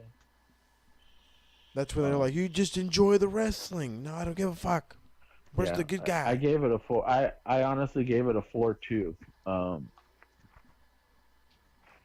It was a really good match. It was a really good match, beginning to end. And as we've already stated, the most solid team that was out there was actually Doom. Yeah, they turned out to be not to say the Steiners were just, a flash in the pan team, but we know they weren't. But this team just seemed to be they honestly seemed to be the better in the match that night too. Yeah, that's I can definitely agree with that. But again, Tony Schiavone, he's gonna interview the winners right after the match. Teddy comes up, he says he lost a little hair, but he gained the world. Teddy, he says, Schiavone, I told you, I told the world, I told the NWA this was gonna happen. And then fucking Butch Reed gets on the mic. I have no fucking clue what he says. All I know is he says, we're championship material and Doom rules. That's all I got out of it. And then Ron Simmons is like, we told you, punks, we were going to do this. We did this fair and square. We didn't cheat. And then apparently Tony Schiavone and Jim Hearn are invited to the after party. So, I'm like, God damn, that's got to be. See how that party would have went. Yeah, you and me right. So we jump right into the big match, the main event of the evening. Lex Luger taking on the 6-time at the time, which still just baffles me. The 6-time NWA World Heavyweight Champion Ric Flair in a cage match. And this cage was like a cage match, bro. Like, you can't climb out of this fucking thing. You're fucking stuck. And it was kind of cool. It was an interesting cage to see. I've seen the big blue cage before. I've seen the seal cage that they normally do now. And, like, this was interesting. I that was the first thing that caught my attention. And then the second thing, what it reminded me of? It reminded me of the Punjabi prison. I was going to say that. It reminded me because it was so far away from the ring. It was like literally right up against the barrier, and that was the first thing that I thought. And I was like, wait a second, what the hell is rolling down from the sky? I was like, are they gonna push this thing together? And it just landed, and I'm just like, oh, well, what the hell is this? This is the cage. Congratulations. It was like literally like, let me put you in a cage. Yep, that's it. What But really caught my eye, or rather my ear, was when Ric Flair's coming out and they announce, making his way down to the ring, Ric Flair with woman. Woman. okay, see, I was about to say I was the only one. Was I the only one that didn't get her name because I was like, I didn't hear her name. Oh, No, that's Lord. it. Her name is Woman. Oh, woman. Jesus criminy. Her name is Woman. I'm not gonna lie, it does. And when I do see Flair with her, it's like, damn, man. Instead of Macho Man. Nah, it's like seeing a woman. It's like, damn, to know her fate years later. It's like, Yeah, she's gonna. Yeah, it is sad. It is. That's yeah, true, it's man. really sad because like I was thinking like, okay, so when you did this, and I'm watching it, and I said, who the hell was Woman? So I googled it, and I was like, oh my goodness, you gotta be kidding me! If nobody knows, it's Nancy Benoit. No way. Yeah. Yes, it was. That's true. I had not the slightest clue. I didn't either because when I was like looking when I watched the match and I was like I just started and he said and even what you said the ring announcer said Ric Flair and Woman and I said well who the hell is Woman and I immediately grabbed my phone and I'm googling it and I damn near like my mouth dropped. It didn't. I was like, holy crap! You've got to be kidding me. And no, they weren't kidding you. But so like I said, no, the cage was the first thing that I noticed. The second thing I noticed was Lex Luger's green tights. Those were like awfully neon-ish. They were weird. They distracted me. And then out comes Ric Flair. Well, with one Woman, thing I for noticed- fuck's sake. One thing I noticed, both of the wrestlers was talking shit to the cameraman. Well, yeah, because the dude's fucking standing in the ring like an asshole. It's like, dude, we get it. You got to get a good shot. Now get the fuck out of here. And he's just not listening. And so then Ric Flair is like right above the camera. He's like, well, get out of here. And then he eventually tells the ref, tell the guy to get the fuck out of here. Okay, when stuff like that happens, this is my thought. If it was WWF, we know Vince McMahon's in the back going crazy. But when it's WCW, who was the Vince McMahon of WCW at that time? Who should be in the back yelling at the cameraman? Jim Herd. Yeah, Jim Herd. And Jim yeah. Herd was not that kind of guy. He can give a shit about the camera. Just No, make sure it he catches the didn't. wrestling. I got a question for you guys. What was Jim Herd's job before he took this one? Ring crew. I don't fucking know. I Did he work for Vince? I didn't even remember what the hell. You know what? Now that you just mentioned his name, wasn't he part of WWF at one time? No. You guys are going to trip out when I say this. Before he took that WCW job, he was a manager of Domino's. Oh, what the hell? That's awesome. See, this is why we have the belt god here because he informs us and teaches us That's along right. the We way. have historians aplenty on the Retro Rewind. See, and I'm the one that Googles shit and trying to figure out who's It's your fucking job. for everybody. Man, my job just I quit. That's You it. can't quit. I was Vince McMahon. Oh. You didn't work all these dates. I'm going to hold you over. Your contract hadn't expired for an extra 5 years. All right. I'll stay. I'll stay. Well, I guess in typical 90s fashion, like it's a championship match. The ref's got to check the guys. He feels good about it. But Woman, quote unquote, stayed on the apron when the cage was lowered. So, of course, Lex is like, no, you need to check her too. You need to check her too. And I figured they were going to find a gimmick, and they just found Coke. Like, what the fuck? But okay, whatever. I mean, it was weird. It threw me off. But the match was okay. Like, it started off good. It started off with a big chop, Always love a big chop. But Luger's coming back. Hedges clotheslines. He's overpowering. JR's talking about Lex Luger's background, how he went to like 3 different colleges, ended up staying at, I think he graduated from Buffalo University, or the University of Buffalo or something like that. But the whole point of this match is Luger is just beating the crap out of Ric Flair. And when Ric Flair is trying to get away, he's climbing the cage that you fucking can't climb out of. And then to get heat for Luger, or not heat, to get more shine on Luger, Ric Flair gets thrown into the post and gigs himself, starts bleeding all over the joint. And it makes Luger just look like an even bigger star. And then all of a sudden, Flair starts to come back. He has the figure 4, and he's just grabbing the ropes like every chance he can, getting all the leverage possible. But then down come the 4 horsemen, and Luger just starts going on a tear. After a big clothesline, Luger gets a near fall, comes with a military press, but then down comes Sting. And he's trying to take on the horsemen by himself, but he's joined by El Gigante, who comes down to this ring. And this man who's billed at 7'7". If I'm not mistaken, that was Giant Gonzalez. Yes. Great men think alike. Giant Gonzalez. He's not really 7'7", is he? Yeah, Yes, he is. He was. I know he played 7'7". basketball. I know he played basketball. So, this is where I started to get upset because, like, I figured the Horseman would come down, and I figured maybe Sting would try to break it up, and he'd have some backup, and it happened. But the thing that pissed me off is Barry Windham somehow, some fucking way, gets underneath the cage, breaks up the match, and then the Horsemen start beating the shit out of Lex Luger. Finally, the cage comes up enough where Sting can clear the ring, but the damage is already done. As the Horsemen are heading back, Tony Schiavone interviews Flair. I don't understand a single fucking thing he says. like legitimately, not a single fucking word. He says, but all I understood was, that's it, just a woo. And that was the only thing I understood. He says, by the way, no.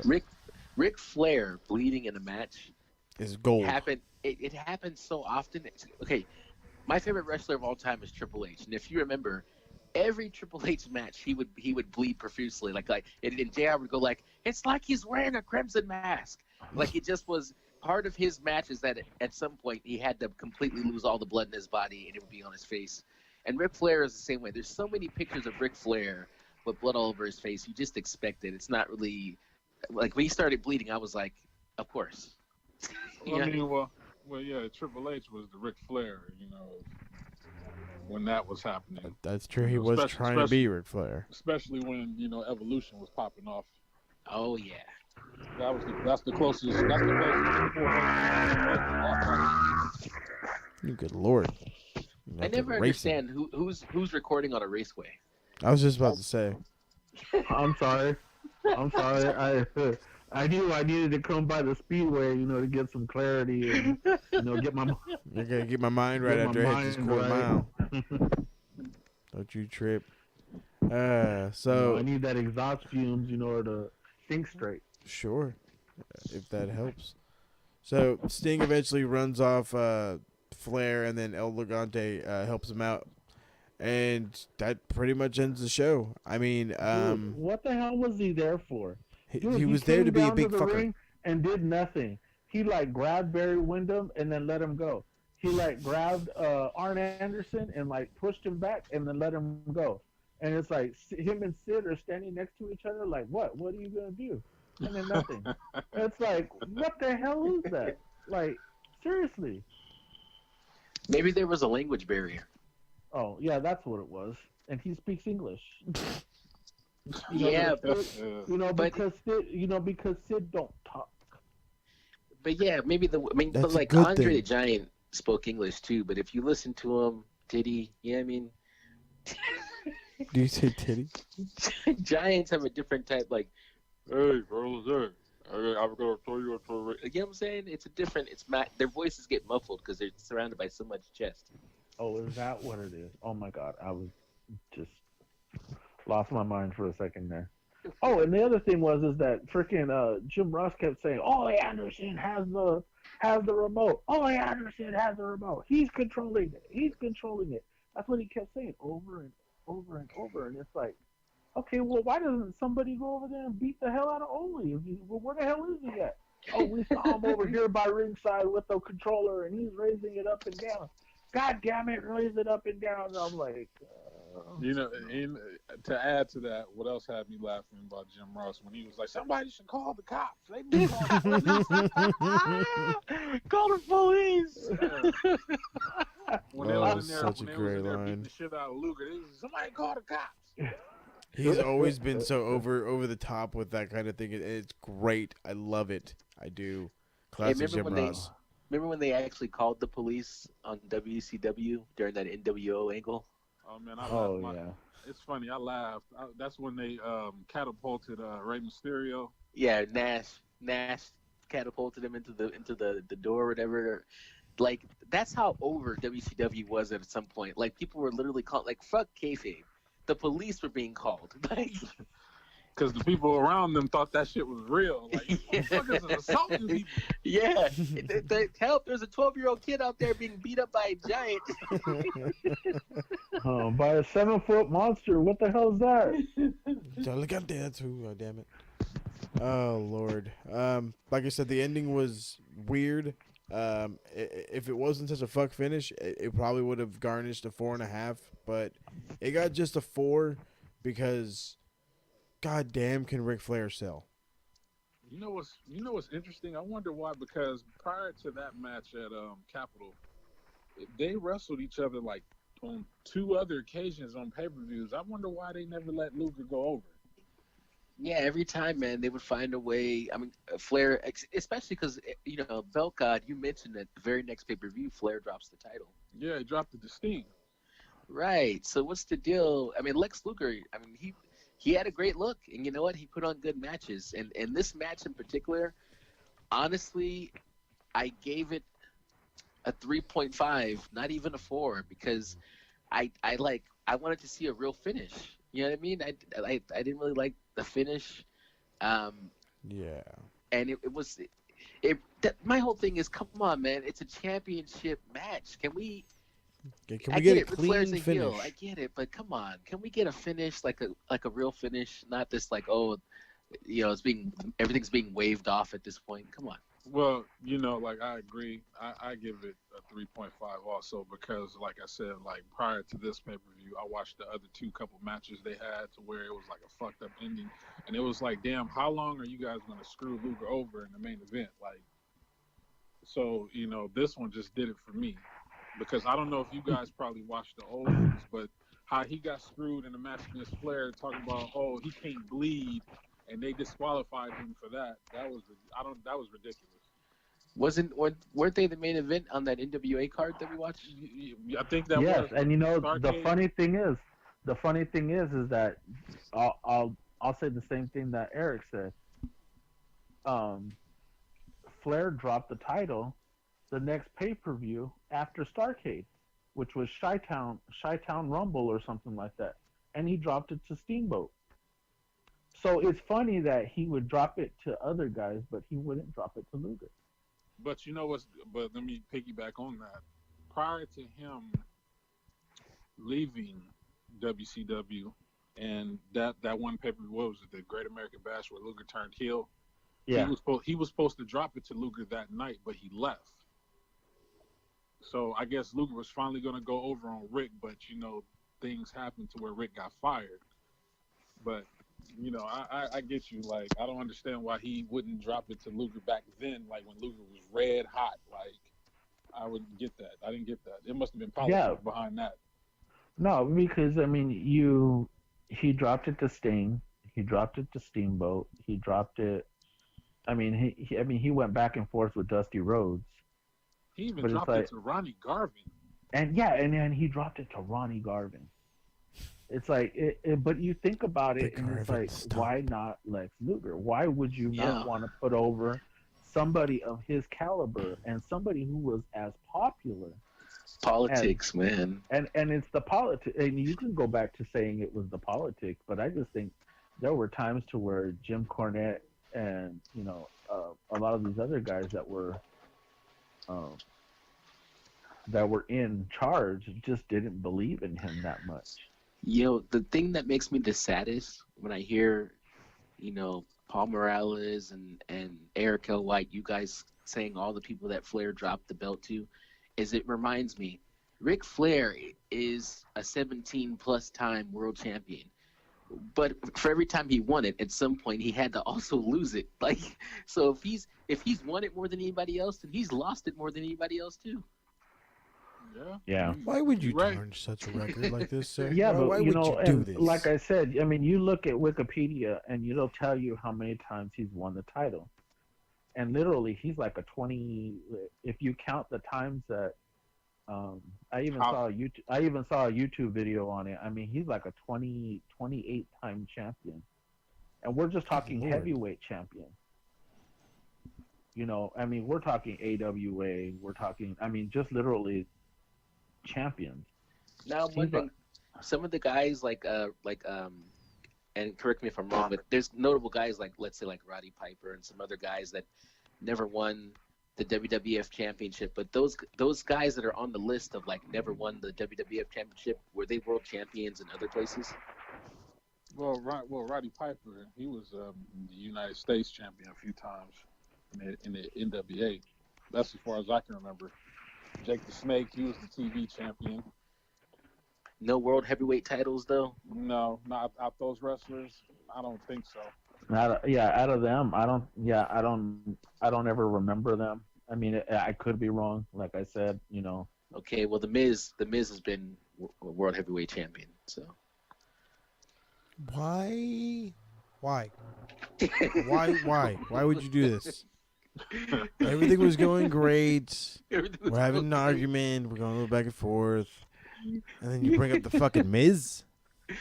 I'm just saying, Jake the Snake can't win the belt. Come on. Jake the Snake can't win the belt because, honestly, like, I think you can't push Jake the Snake as a main event guy.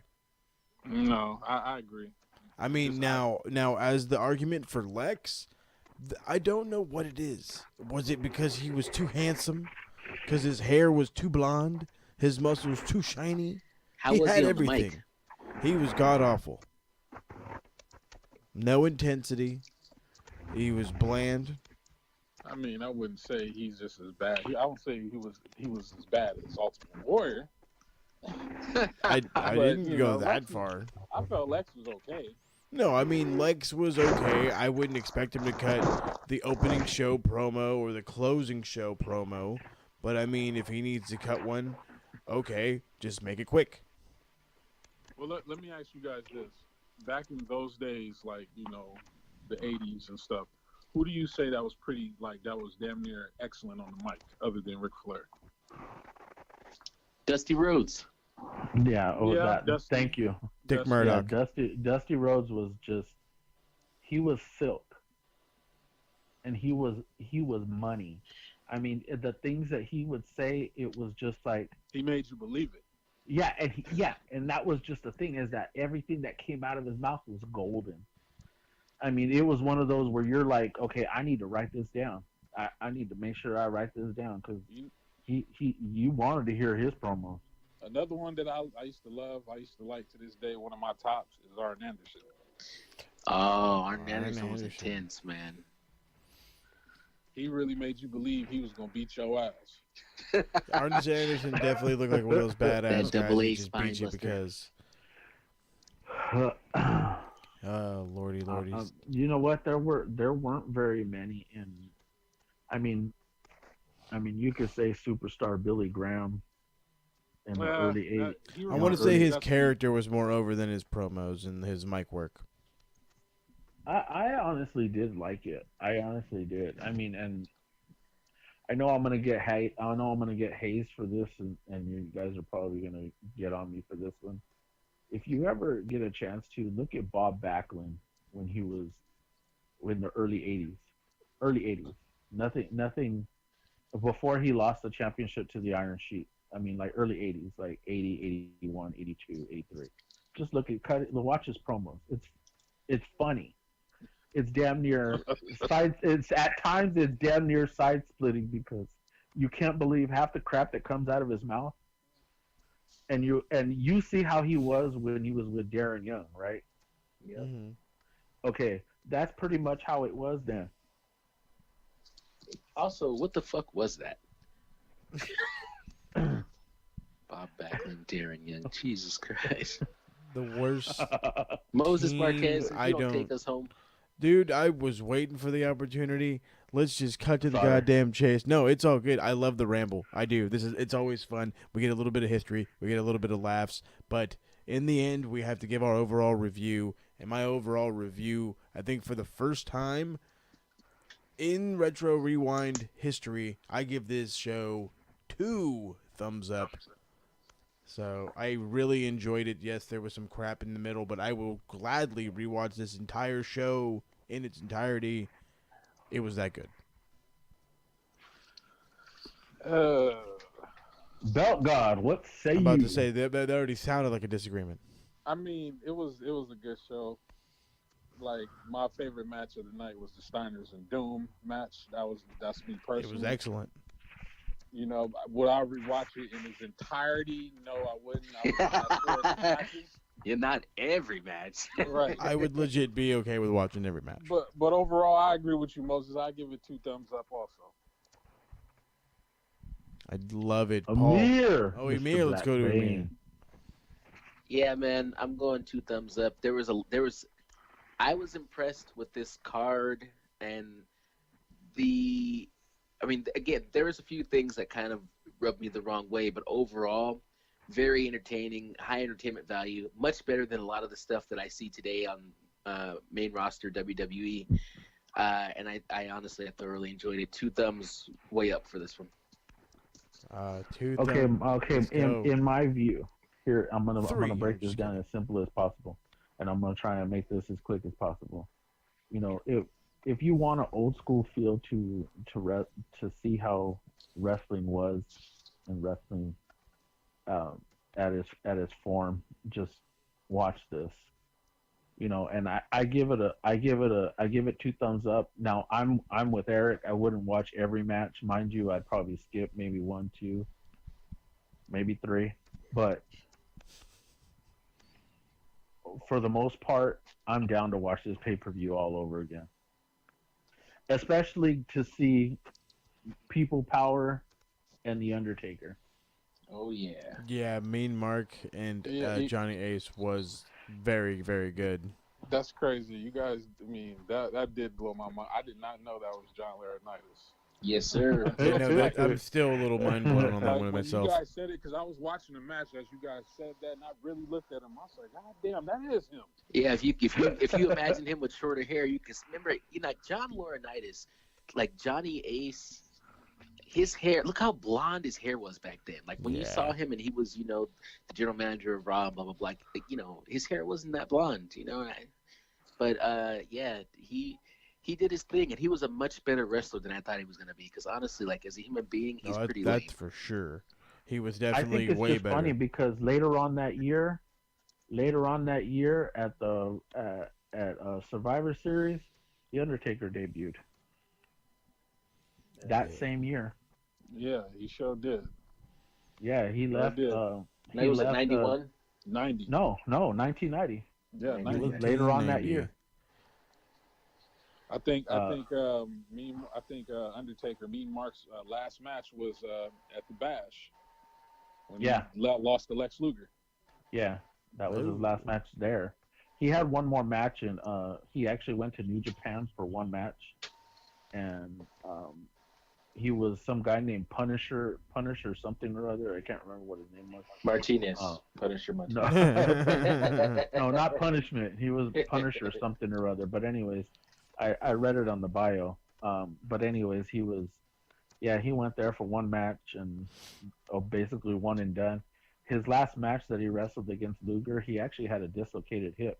Paul Heyman had told him that they were sending out, that WWF were sending out feelers for new wrestlers for him to see how he was, and sure enough, he debuted later on that year as the 5th man on the $1 Million Team. Have any of you guys watched this previous interview he gave on how he became the Undertaker? I'm aware that there was an interview where he went like full on just regular Mark Calloway, but I didn't watch it. Yeah, that's the one I watched. Like he told the whole story on how he became that character. definitely gonna I have need to to check go. I that need to out. go back and watch it. Yeah, I think we all need to check that one out for sure. So we everybody gave this lovely show a 2 thumbs up. Capital Combat, a show worth watching.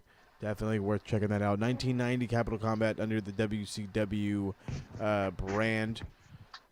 And yeah, this was really good. We have another really good show coming up. We're gonna be doing. We're going to be reviewing a Royal Rumble prior to this year's Royal Rumble. We're going to be reviewing 2001's Royal Rumble in its excellent card. I think it's going to be really good. That should be a fun show, a little more modern. Should help keep the excitement going. There was a lot of excitement in this show, but I definitely think going to 2001 when we know how everything is, it'll just be that much hotter. So Eric, I want to thank you for joining us. Do you have any social media or any kind of fun stuff like that you'd like to get out? No, not this time. Not this time. He says, you know who I am, and you know where to find me. Emir, what's happening on the page? RWT. A few more members, and we'll be up to 4,000, which will be an awesome thing. We got some more RWT throwback episodes coming. Smart Mark Radio happening all the time. Retro Rewind. We're about due for another Wrestling Nerd Chick podcast. And some more RWT road trip coming. Because there's some big things happening. Next week, Thursday, I'm riding out to Arizona. I'll be at TakeOver Phoenix. I'll be at the Royal Rumble. We're having a watch party at my new house for Elimination Chamber that everybody's invited to, and then I'm flying out to New York for WrestleMania. So we got a lot of big things happening for RWT. The flights are booked, the tickets are bought, and it's gonna be awesome, man. I'm looking forward to it all. Yeah, so bring your umbrellas because we're probably going to be outside with Amir's TV, and you better bring a chair because he ain't got that many. Yeah, bring your own chair, bring your own food. Oh, yeah. Bring your own toilet paper Bring while your you're own at elimination chamber. it. Oh, yeah. I hope one of you guys got the network because I don't. I'm going to borrow it from you. We're going to huddle around my cell phone. There you go. He's all like, I'm not on baller status like Amir. So. See, so there's all kinds of stuff happening. There will be a new episode of Smart Mark Radio coming out probably before Monday. Pretty much going to go into all the crazy stuff that's happened. Some more guys have been signed. Guys like Roosh has been signed to Ring of Honor to a pretty fucking big contract, believe it or not, just to be exclusive in the U.S. There's talks of guys being told don't go to WWE by WWE guys, so I want to get into that. And some more. Probably going to try to break out an episode of the Gorilla Position sometime next week. But again, Emir is crazy busy. He will be heading to Arizona for the Rumble. So that is all fun and dandy. So I want to say goodnight. This show has been awesome. It's been fucking long. I love y'all. We'll catch you around the bend. Peace out. Peace. See ya. Deuces.